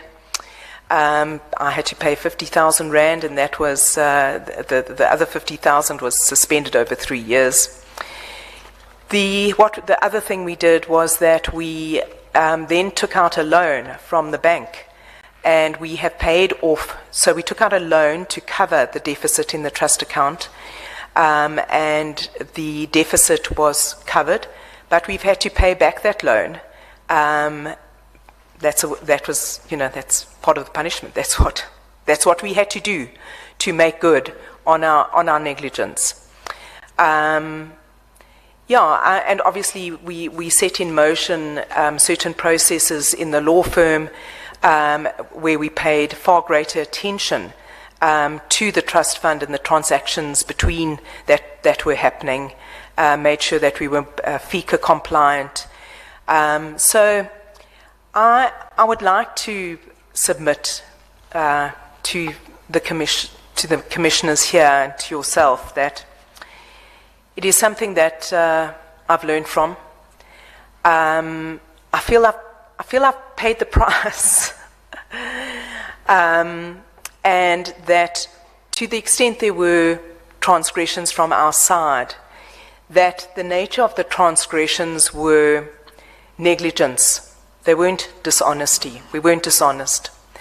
And the Law Society has continued to issue Fidelity Fund certificates to all our directors every year. There was never 1 year in which the Law Society felt that we were not fit and proper persons to be in the legal profession. It was a deeply regrettable time of my life. I hope I've provided a decent synopsis for you to assess the situation. Thank you, Ms. Norton. JP Mlehle. Thank you, Chief Justice.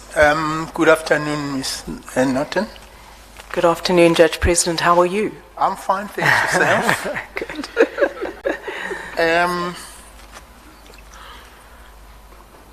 I see in answering the question of your involvement in the labor matters, in particularly in relation to the labor court, you say you occasionally appear in the labor court. And that seems to be supported by the number of cases you've listed under paragraph 6.4 of the form, where you ask reported cases in which you appeared as an instructing attorney. So your weight of work in the matters related to the labor court isn't that high. And you do say that most of your cases you litigate in the CCMA. Yes. Is that correct? Judge President, that is correct. Let me clarify. Because it was also a concern raised by the Black Lawyers Association, and I went through my cases over the last 2 years. I just took 2 years, have a look at my record, and I appeared 10 times. So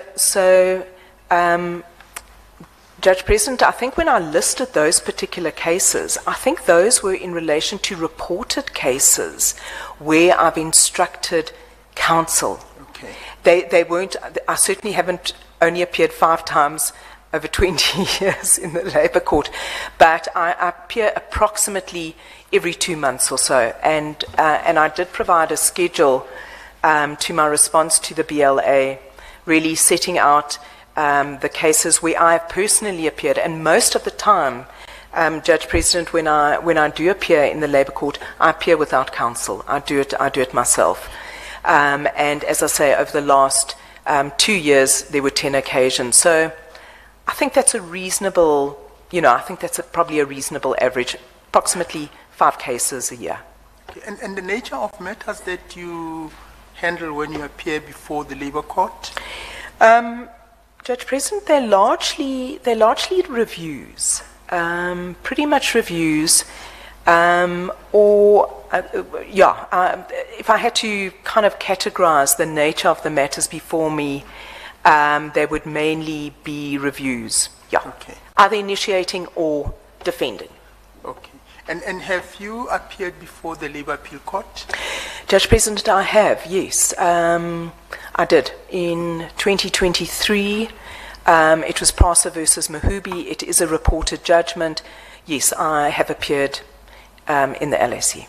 And did it go your way or the other way? Unfortunately, no. Unfortunately, it didn't go my way. Okay. It had gone my way in the CCMA and the Labour Court, but when it got to the LAC, no, it didn't go my way. Okay, thank you. And tell me, in the manual, we mentioned this issue about attending tea. What do you find as a value in attending the judge's tea? Gosh, that that is one question I could never have anticipated. But let me say, the value of attending judges' tea is you get to meet your colleagues and you hear about their matter. And if you have a matter that is troubling you or you need a little bit of advice, colleagues are very, very generous, actually, with their knowledge and their experience.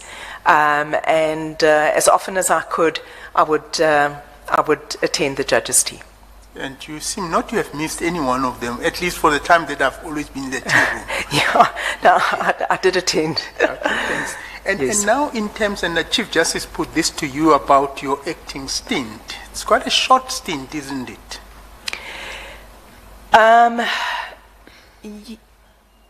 Judge President, you know, 4.5 months, I would have liked more. But I took the opportunities when the opportunities presented themselves. I've also, this is not as an acting position, but I've also spent quite a lot of time at the Labour Court in the pro bono clinic. And at times I'm asked to, go to court and represent an indigent employee. But yes, look, I can't take it much further. It's 4.5 months, and that's what it is. In that period, did you do any urgent application and unopposed motion? Yes. Oh, yeah. No, I did unopposed. How did you find those courts? Look, let me talk about the unopposed court. I found the volume. I must say, I found the volume of matters that I had to apply my mind to quite onerous, but I did manage. In the unopposed role, well, certainly when I was acting, there would be sometimes 30, 35 cases. So yes, I found the volume quite onerous. But I managed, I got through it. I obviously had to prepare. I think Monday is the day of preparation for judges, and I just read, prepare draft orders, etc. Urgent application, yes, I did have an experience of an urgent application in relation to an employee who wanted to expedite execution. And the employer brought an urgent application to stay enforcement. And that was one of the matters that I heard on the urgent roll. But you didn't do a full urgent court role? No, I didn't. Oh, you didn't? I didn't, Judge President, I didn't. So I was going to ask you about whether you've ever used the court online system. Yes.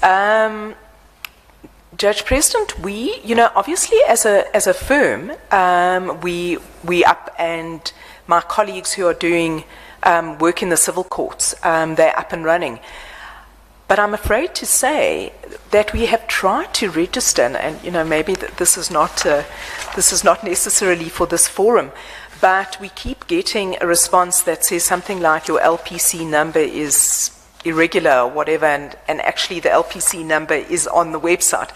So we are following up, and I'm very aware, and I want to applaud you, Judge President. I do, because the Labour Court is going online, and I saw that there were new directives issued, I think maybe yesterday, for the 14th of April.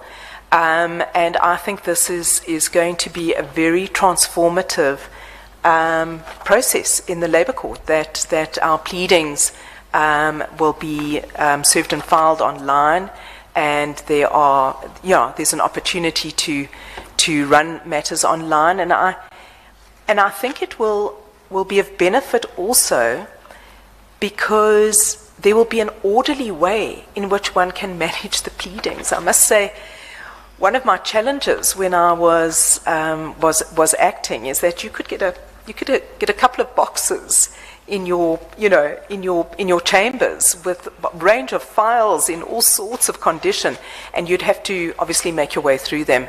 But I do think that the court online is really the way in which to go. It's going to streamline processes, and I think it's absolutely the way to go. I'll just have to work a little bit harder with the LPC to make sure we can register. We have been trying. But that issue you don't have to worry about. The technical people will help you. Okay, as thank soon you. as you contact the help desk, they'll sort you in less than 20 minutes, I can assure you. Good to hear. Thank you, Okay. Judge President. The other question I wanted to ask you relates to how did you find the acting stint? Is it pressurizing? Is it easy? Were there fewer files given to you? Did it impact on your social life?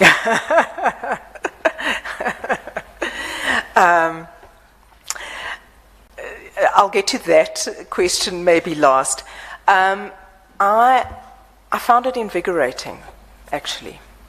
I found it very stimulating to be presented with, two competing versions and two different sets of arguments and two different sets of facts or legal issues, and to hear the parties and to form a view on which way to go. I mean, we have an adversarial system. There is only one winner. But I need to sleep at night as well. So it was very important for me to be thoroughly prepared, to be able to engage with the parties who appeared before me, and to put my questions or my issues to the parties. And at the end of the day, if it was a complicated matter, I would reserve judgment, and I would take that file away and work on it maybe during recess or another period, and write the judgment. When I was in a position to give an extempore judgment, I would, but that was less so. So yes, invigorating. I quite enjoyed also going to Durban and getting a sense of some of the issues there. I went to Quebec twice. I got a sense of the different courts, and yeah, did it impact on my social life? A little bit, but it was fine. I like writing, and I like writing judgments, so I didn't mind, quite frankly. I was going to ask you about traveling, but it seems like you have no problems in traveling. No, I have no problems in traveling. Have you conducted any cases through the virtual court? No, I haven't. No. And what is your view about the use of the virtual court? Sorry, do you mean about the virtual court that we have now, or are you talking about running a case like during COVID? Well, probably like running the case during COVID. Okay. Virtual is basically doing the case through the electronic distance, electronic format. Yes. Chief Justice, yes, I have. I ran a trial about the fairness of a large-scale retrenchment. And that happened during the COVID period, and yes, we did it online. Have I, in relation to the new system in the Labour Court, the courts online, which began, I think, around about August 2020, August last year, Judge President? No, I haven't needed to. So my experience has largely been during the COVID period, where, I represented a party and we did it online. Yeah. Okay. And finally, from my side is you've referred us to two judgments that are published from your side, and one of them, the very first one, that NUPSO versus the CCMA, that's a DISCAM case. Yes. Refresh your memory. Yes. Now, that case, as I understand, you are dealing with the issue of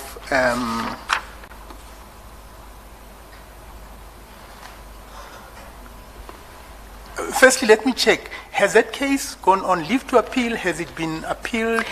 It's I think it's already been argued, but there hasn't been a decision yet. On the appeal? Yes, on the appeal, yes.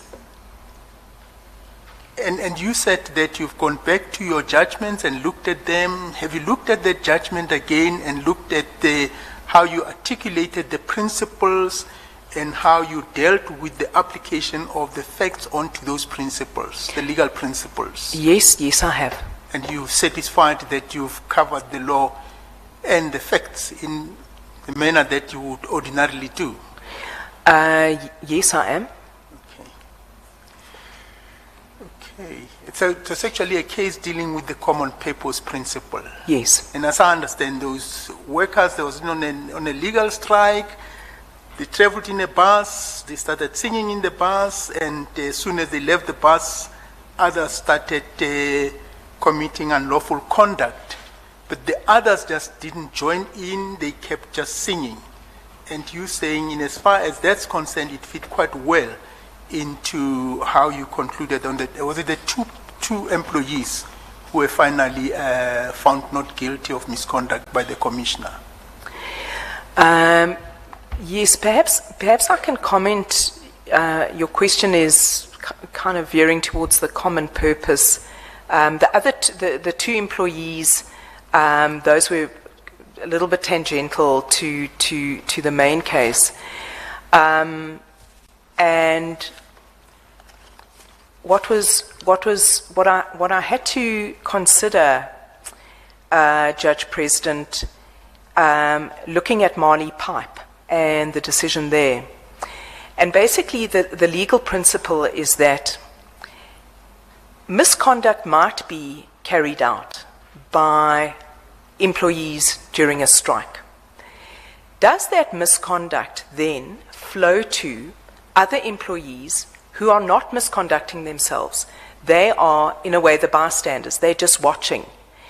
Can the misconduct of the employees who are, maybe burning tires or stopping traffic or whatever it might be, can that misconduct be imputed to employees who are just watching, basically? And the legal answer is no, they can't. And that was the situation of the employees on the bus. About 70 or 80, maybe 50, I can't remember exactly the numbers, stayed on the bus whilst the majority of union members got off the bus and basically ransacked Dis-Chem at Sunninghill and at Woodmead. And the question then became, and so the dismissal in relation to those employees was clear. There was nothing controversial about that. But what about the employees on the bus who did not get off the bus and commit misconduct? And I found that the dismissal in relation to those employees should still stand. And the reason, Judge President, was that they had transgressed 2 court orders. So the one court order was in relation to picketing rules, and the second court order was an interdict to prevent employees from associating, from gathering, from continuing with protest action. So although the nuance of that case, Judge President, the nuance of that case was, it is true, those employees who sat on the bus and didn't get off the bus and didn't commit misconduct was distinguishable from those who did. However, they too had transgressed and broken 2 court orders, and I therefore found that the dismissal in relation to even the workers who sat on the bus and sang struggle songs, that their dismissal was justified. Yeah. Look, I guess what confuses me is your reasoning in paragraph 72 of the judgment. You found these employees did not participate in the unlawful conduct. That's your first finding. But then you say by singing the struggle songs, you found also that singing the struggle songs did not constitute misconduct. But then you say their action, and I quote here, you say, does indicate allegiance to misconduct. That's Yeah. where I found it a bit confusing for me. Okay. That wasn't part of my decision about whether or not their dismissal should stand. It was really just a comment that, first of all, I wanted to say that singing struggle songs doesn't mean that you pass the threshold into misconduct. You don't pass the threshold into common purpose. It is really, struggle songs are part of service delivery protests, they're part of labour protests, etc., etc. So I said, I found that even though there was sympathy, that doesn't prove allegiance with what had transpired. But the rationale for why their dismissal should stand was the breach of 2 court orders. Good order. Thank you. And that turned it for me. Thank you very much. Thank you, Chief Justice. Thank you, JP. Okay, let colleagues first if they have any questions. Okay, Commissioner Marumahai followed by Commissioner Mangena. Thank you very much, CJ. Good afternoon. Good afternoon, Commissioner. I just want to follow up on the judgment that the JP has just taken you through. But mine is quite a sort of a different angle. And obviously it appears on page 45 of your pack. There were about 2,500 employees who went on strike, and about 800 employees were dismissed. Now, as I understand the judgment, there were 3 issues that you had to deal with. The first 2 including the parity. Let's put it aside and deal with the common purpose issue. And in your judgment, you correctly rely on the dicta of the Constitutional Court in Dludlu, where Matlanga J set out what should be understood, I guess, as a test for common purpose in the context of labor law. Yeah. And the context of dismissals. Yeah. What I don't kind of like understand in the application of common purpose, because it appears as if the test of common purpose in labor law is different from how we understand it in criminal law, the way it has been set out. So now you have just said that there were 50 or so employees in the bars. And when you apply the test, those employees were not associating in the misconduct, hence they could be excluded. But what I want to understand is, if you have a group of employees, the way in which you apply this test, as it is set out, are you looking at employees individually, or are you looking at employees as a group? In other words, you are saying the group of employees on the bus, or is it every single employee to look at their actual conduct in relation to the alleged misconduct to justify whether or not the dismissal was fair? What is the actual application of this test? Yeah, I think when it comes to common purpose, you have to individually associate. So you must, in order to be brought within the rubric of the misconduct, it's not just a nameless, faceless group. One has to look at individual association with the misconduct. And that makes things very onerous for employers, but that's the way it is. That's the law as it stands. You have to be in order to impute misconduct, you have to be able to show the evidence that demonstrates that that particular employee associated with the primary misconduct that was happening. So I think that's the test. In relation to the employees on the bus, my point was they didn't associate. They didn't associate. That singing struggle songs is not an indication of association.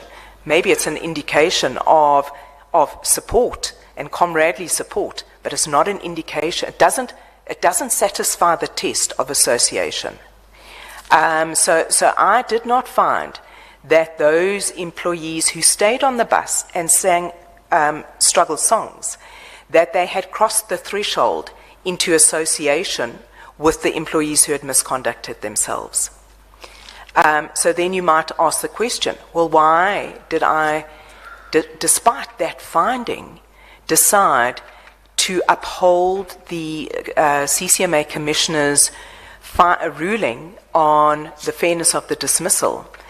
And I did so because they had breached 2 court orders. They weren't supposed to be on the bus at all. None of the employees, they were interdicted from assembly, from gatherings and continuing with strike protest action. They had been interdicted from doing that. That was the 2nd court order, and the 1st court order that they had breached was a breach of the picketing rules. So on the basis of the breach of those 2 court orders, I sustained the finding that the dismissal was fair. I hope I've answered your question, Commissioner. Can I please follow up, CJ? Okay. I hear what you're saying, and you are probably right. But my concern is not on the order that you made or the conclusion that you reached. Perhaps what I'm trying to debate with you on is the actual common purpose and how it should be applied.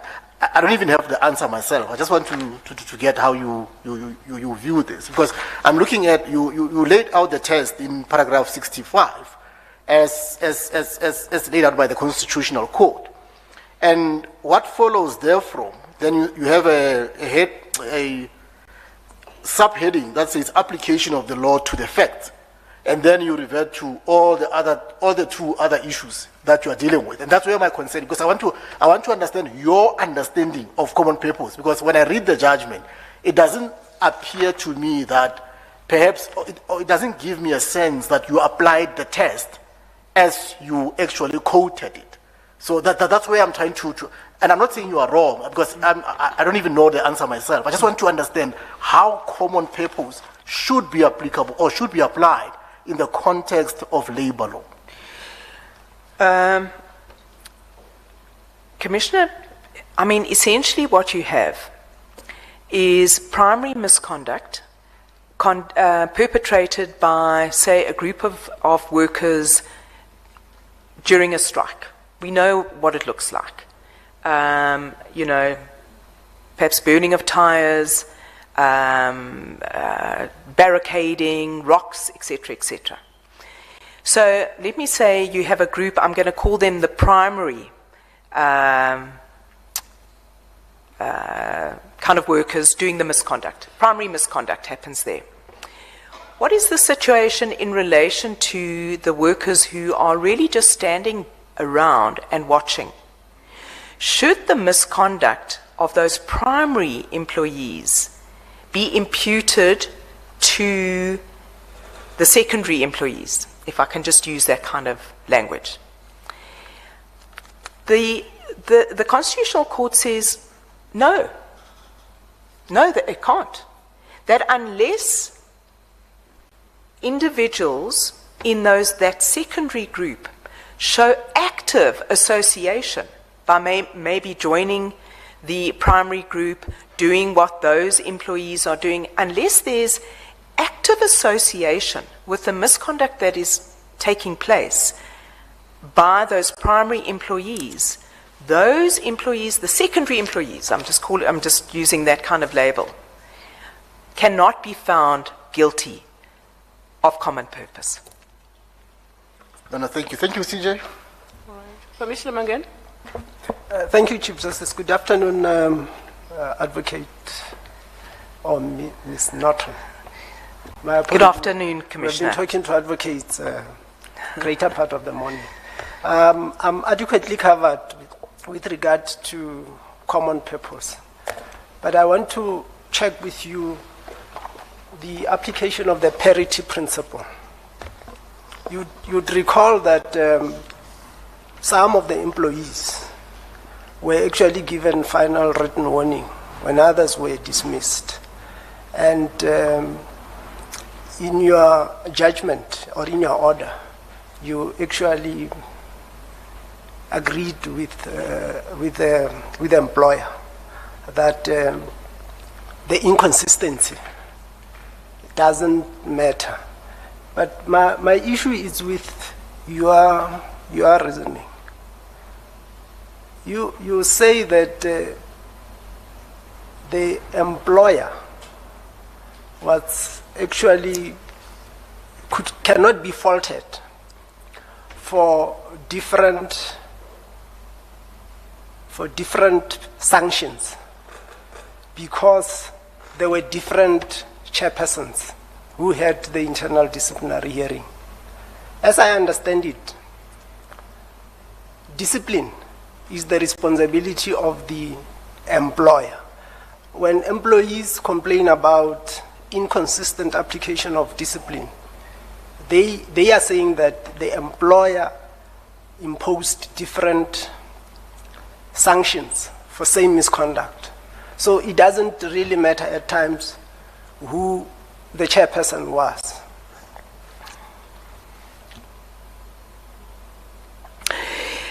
All right, that's a good observation. Let me explain my reasoning.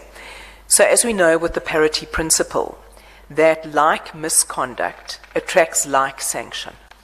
That's a notion of fairness, that if person A has committed the same misconduct as person B, they should both get the same sanction, basically. I mean, that is the idea of parity. What had happened in the strike is that there were about, 300 or so employees. 800, let's just put it like this, 800 employees were dismissed after the strike. But the number of employees who were part of the case that I had to review, about 250 workers had been dismissed. And what I understood from the record is that DISCEM conducted group disciplinary inquiries where there was consent by those workers to be part of a group disciplinary, and where there wasn't consent, there were individual disciplinary inquiries. And inevitably, when you have a multitude of chairpersons, you're going to get a range of sanctions that are reasonable. So you can't, because you don't have one chairperson who's hearing a case for 250 workers, there were many, many cases. And because you had different chairpersons, and sometimes, Commissioner, different extenuating circumstances, because we know when it comes to sanction, that a person's personal circumstances are also taken into account. Is this an employee of long standing? Has the employee in the past won employee of the month or whatever there might be? From the different employees, different reasons, although they've committed the same misconduct, their personal circumstances might present mitigating and extenuating factors to encourage a chairperson to not grant the ultimate sanction of dismissal, but perhaps to impose the sanction of final written warning. So I think in a situation where you have large scale, a large number of disciplinary inquiries taking place, inevitably there are going to be some differences in terms of the sanction that is imposed. And I didn't find that having those differences really detracted from the principle, from the parity principle.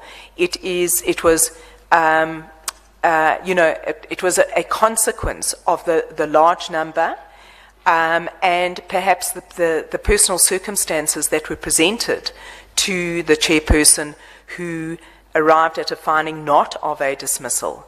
And I think it only happened in relation to 2 employees, but a final written warning. And that I thought I was sufficiently satisfied because of the flexibility that had been applied. Thank you, Ms. Norton. Coming back to the unfortunate incident in the law firm regarding the loss of trust funds, you responded to the LSSA comment where you sought to explain yourself sufficiently in terms of what happened in the law firm. In that response, you say that Mr. Mkhabela was informed in December 2014 about the misappropriation of the trust funds. You recall that part? Yes, I do. And then the firm yourself reported through Mr. Mkhabela to the then Law Society of the Northern Provinces on the 30th of August 2017. There was a lapse of about 2 years, 2015, or 3 years, so to speak. A lapse of about 3 years in getting this matter reported to the Law Society. Why was that so? It shouldn't have been. We shouldn't have waited 3 years. That was an error of judgment. But we delayed because the aberrant director was trying to recover the funds and the client who had been prejudiced by the theft was prepared to give him that leeway.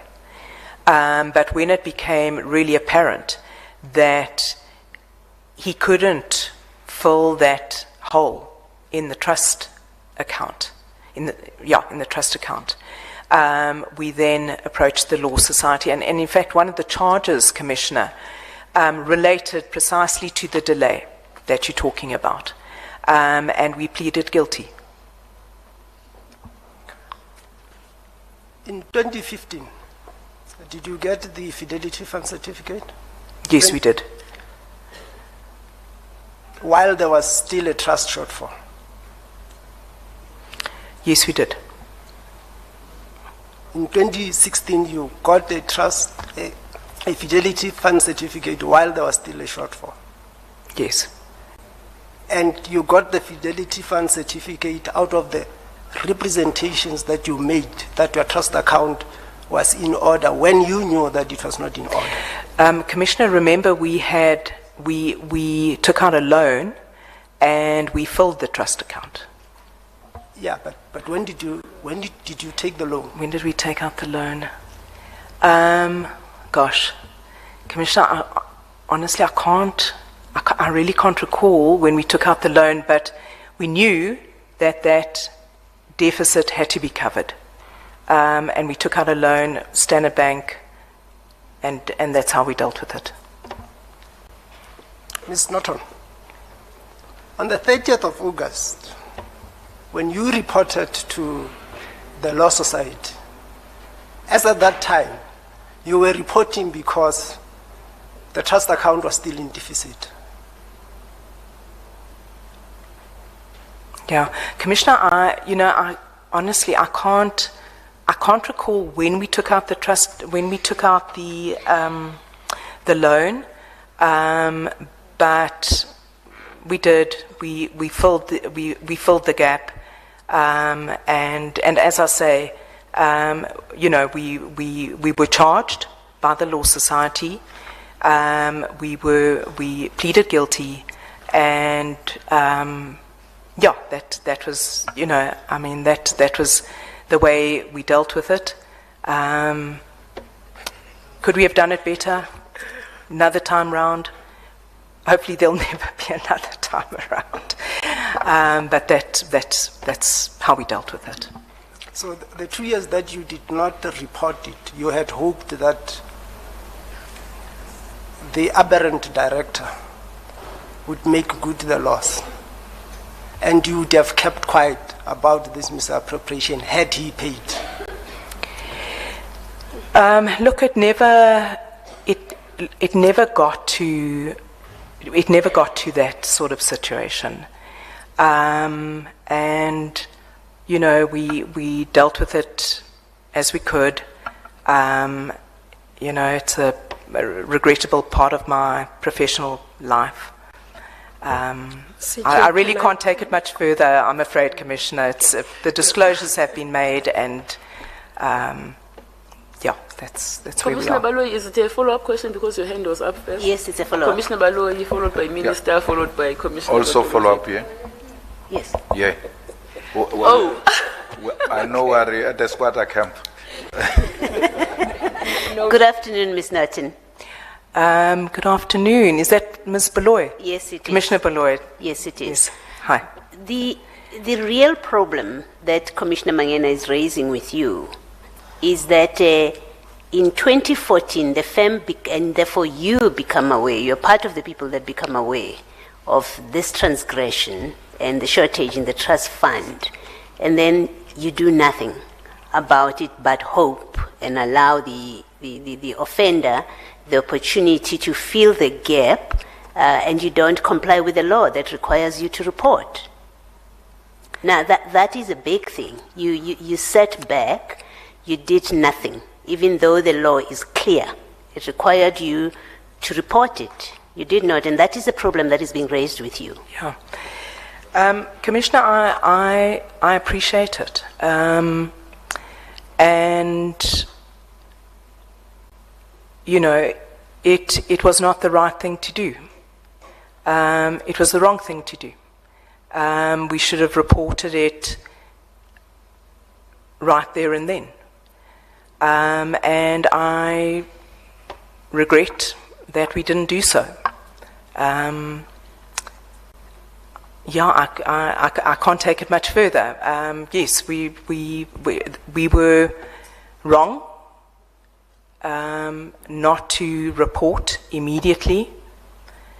Yeah, I take your point. You would accept, therefore, that it is fair what he puts to you, that you were hoping not to be found out. And it is only when it became unavoidable, when you had to submit a report, a qualified audit report, which reflected money still owing, that the matter then got reported. But otherwise, if this errant director had been able to raise the 17 million rand in the first month, this would have been a matter buried and no one would be any wiser but for the client and the firm. It's a fair conclusion or proposition to make to you. You have to accept that. Yeah, Commissioner Baloyi, I do accept that. I do accept that. Thank you, CJ. Okay. Okay, Commissioners, so many follow-up questions. I just want you to consider carefully if it's really necessary to put those follow-up questions following the concession just made by the candidate. Minister? No, thank you very much, CJ. Good afternoon, Advocate Norton. I think for me it's ethical issues that comes through.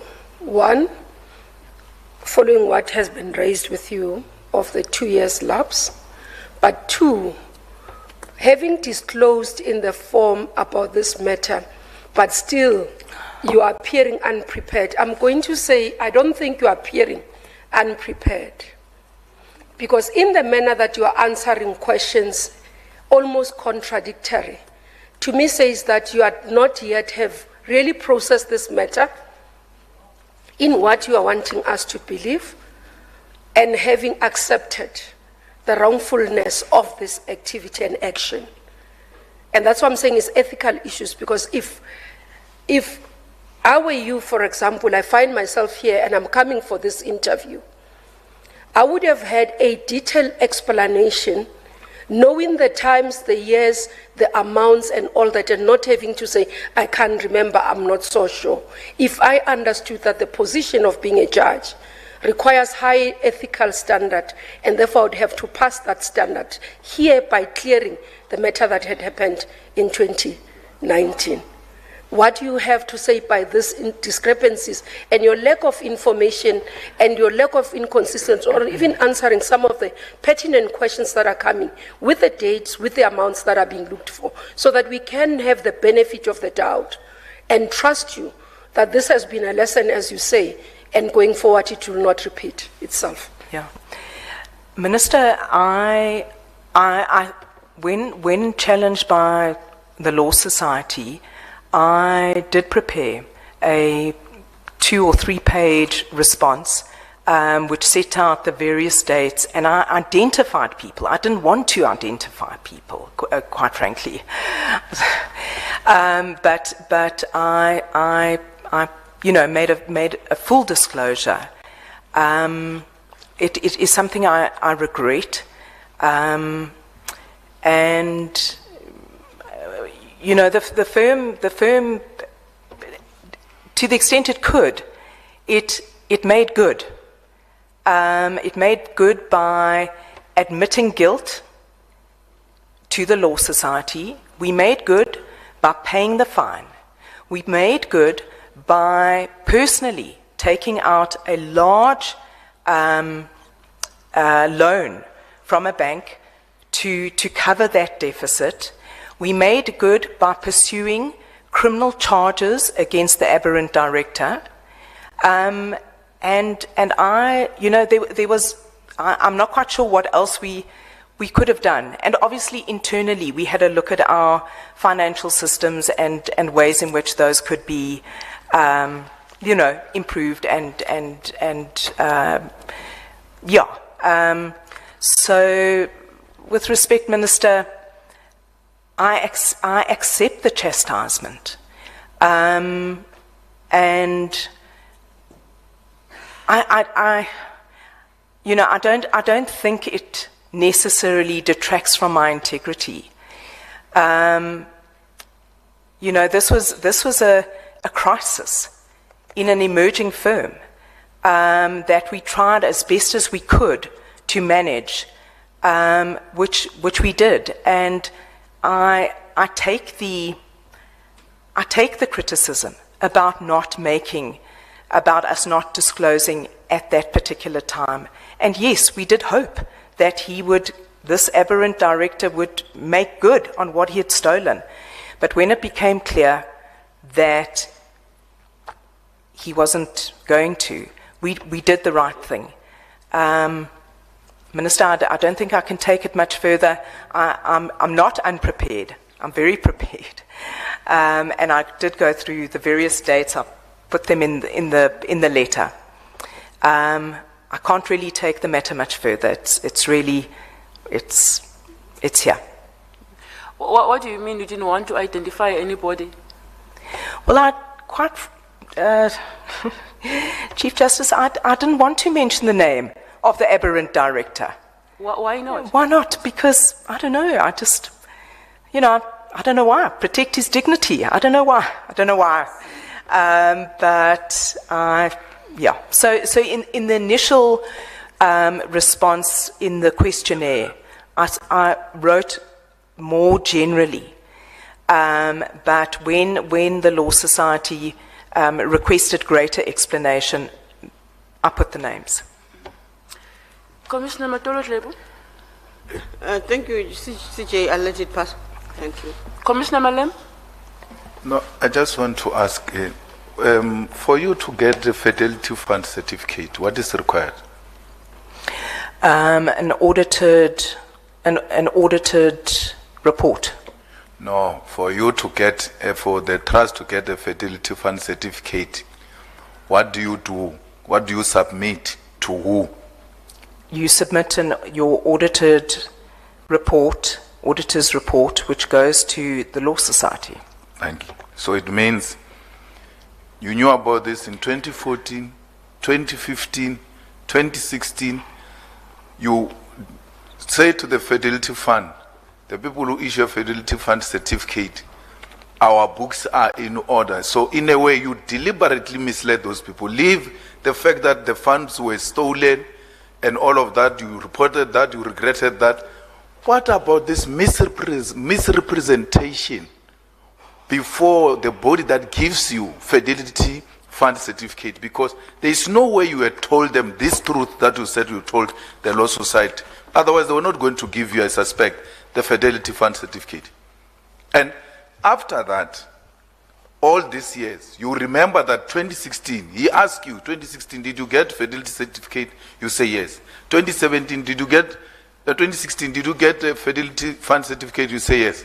When did you get the loan? That one I don't remember. You remember the things that have got nothing to do with you, but the one that has got to do with you, which is a loan. Not a certificate, because you don't issue certificates. But those ones you remember. But as in when did we get the money so that we qualify to get the Fidelity Fund certificate, you don't remember. And I agree with you. You came prepared. You are prepared. You just prepared to come and distort this fact because you knew it's going to rise. It's not a fact that we're not going to raise it. You knew. And one of the facts that we're going to deal with is when did you get the loan? So you know, if you give us the date of the loan, it's going to contradict the financial year of 2015, 2016, where you got the Fidelity Fund certificate. Am I correct in my observation? Commissioner, I can't take the facts much further than I have explained and that I've written. Can I just add something to that as well? And I'm sorry to do this because I know we're out of time.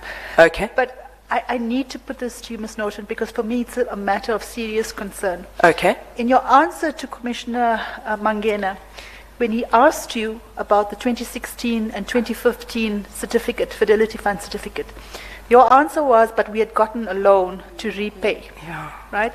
But in your letter, you make it very clear in item 10 of your letter that in November 2017, a legal official from the Law Society had found that there's a deficit of over 11 million rand in the trust account, which means it makes it very clear that whatever loan was procured was done after November 2017.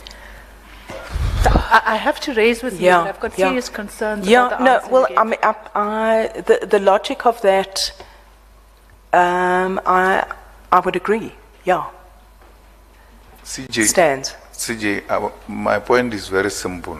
There are two wrongs you have done. A person stole the money, you didn't report it, and ultimately you went to plead guilty about that specific issue, which you say that I admit. I want you to admit to the second issue, that you deliberately misrepresented the facts in order to get a Fidelity Fund certificate, which is a separate misconduct on its own. That you cannot misrepresent the funds of the trust, even when you know there is a deficit. You cook books and then you get the certificate. That only, and this, the Law Society didn't deal with it. It dealt with you not reporting the stolen money. What about the fact that we just established now that leave the money being stolen, even the books were not properly recorded and there was misrepresentation. That's why they got Fidelity Fund certificate throughout, even when they had a deficit. Am I right? Yeah. Thank you, CJ. Commissioner Bredenbach. Thank you, Chief Justice. Good afternoon. I'm over here. Oh, yes. What happened to Mr. How do you pronounce his name? Adekeye? Yeah. So, there's a criminal case against Mr. Adekaya. It's 2025. I know. It's finalized. I know it hasn't. It's at the Palm Ridge Magistrates Court. It has been ongoing for about 4 years or so. And the criminal, he was struck off the roll. Okay. Yes, in 2019. Yeah. When did you lay the charges? In around about the same time, when all these disclosures were made, we laid criminal charges against him. But the case has taken a long time. it's still ongoing. And, and if he had repaid the money, would you have laid criminal charges? Try hard to give a decent answer. No. We probably would have. We probably would have. Probably is going to sink you. Thank you. What? You missed that? I think Commissioner Breitenbach is finished. Commissioner Breitenbach, do you know what happened to Mr. Adekay?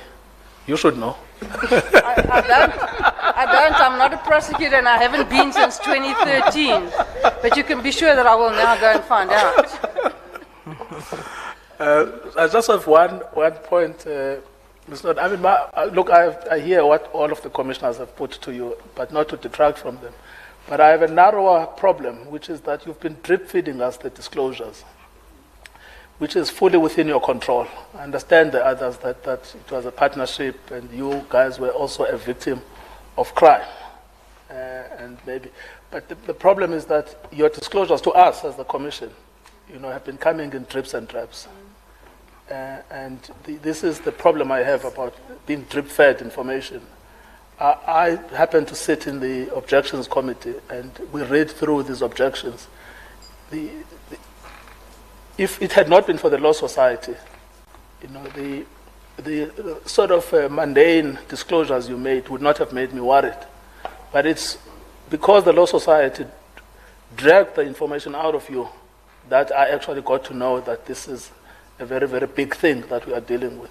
So I just thought maybe you want to comment about why you have been drip feeding the commission with your disclosures. Commissioner, I didn't feel that I was drip feeding. In the questionnaire, I made the disclosure. I gave some background to it. Quite frankly, I didn't know how much detail to provide. And when the Law Society came back, they said there hasn't been sufficient information or disclosure, I went back into our records and I provided what I thought would be a sufficient disclosure. Gosh, if it feels drip feeding, that's certainly not my intention. I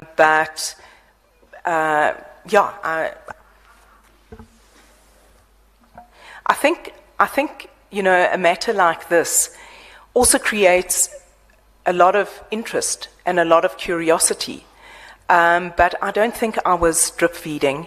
I made the key disclosures and the key apologies. I can't really take it much further than that. No, I understand. Thank you.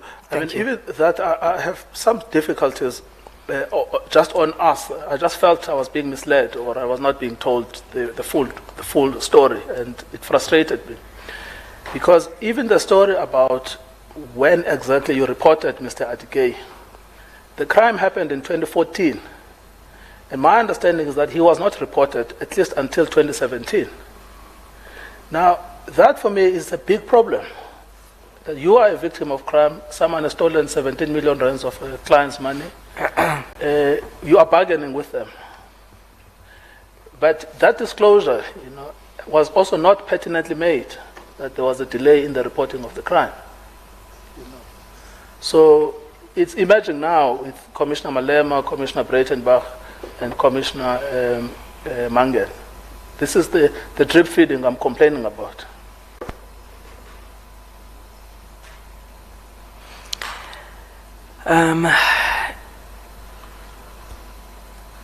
Look, I mean, we managed the situation as best as we could. I'm No, don't misunderstand me. I'm not complaining about what happened at the firm. I understand you are a victim of crime. I'm talking about things you are in control of as an applicant to the JSC. Well, Commissioner, if the feeling is that the disclosure wasn't sufficient, I apologize for that. I thought, I'd given the details that was appropriate. I can't really take it much further. I can also say, this was a situation that arose many, many years ago. I'm also one of 5 directors. I certainly learned what the principle of joint and several liability meant coming out of this experience. But it has been a long time. And I have done also very, good work in pro bono clinics and done pro bono work. This is an unfortunate stain, and it really took us all by surprise. Thank you, Secretary. Thank you. Thank you, Ms. Norton. You're excused.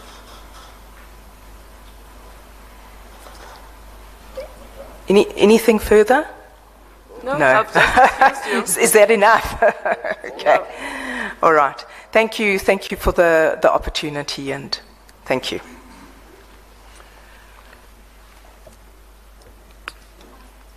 Shall we clear the room, please, for deliberations? And while we do that, colleagues, Judge President Mulahleki and his NETLEC team have asked for a brief period to caucus. I can't think of a better word. To caucus before they come and give us their view on. Can we walk? Sorry. So how long do you need, JP? I think, CJ, not too long, 10 minutes at most. All right. We can stretch our legs and Thank you, sir. have tea and come back in 10 minutes, 20 to 5. It's going to be long if they...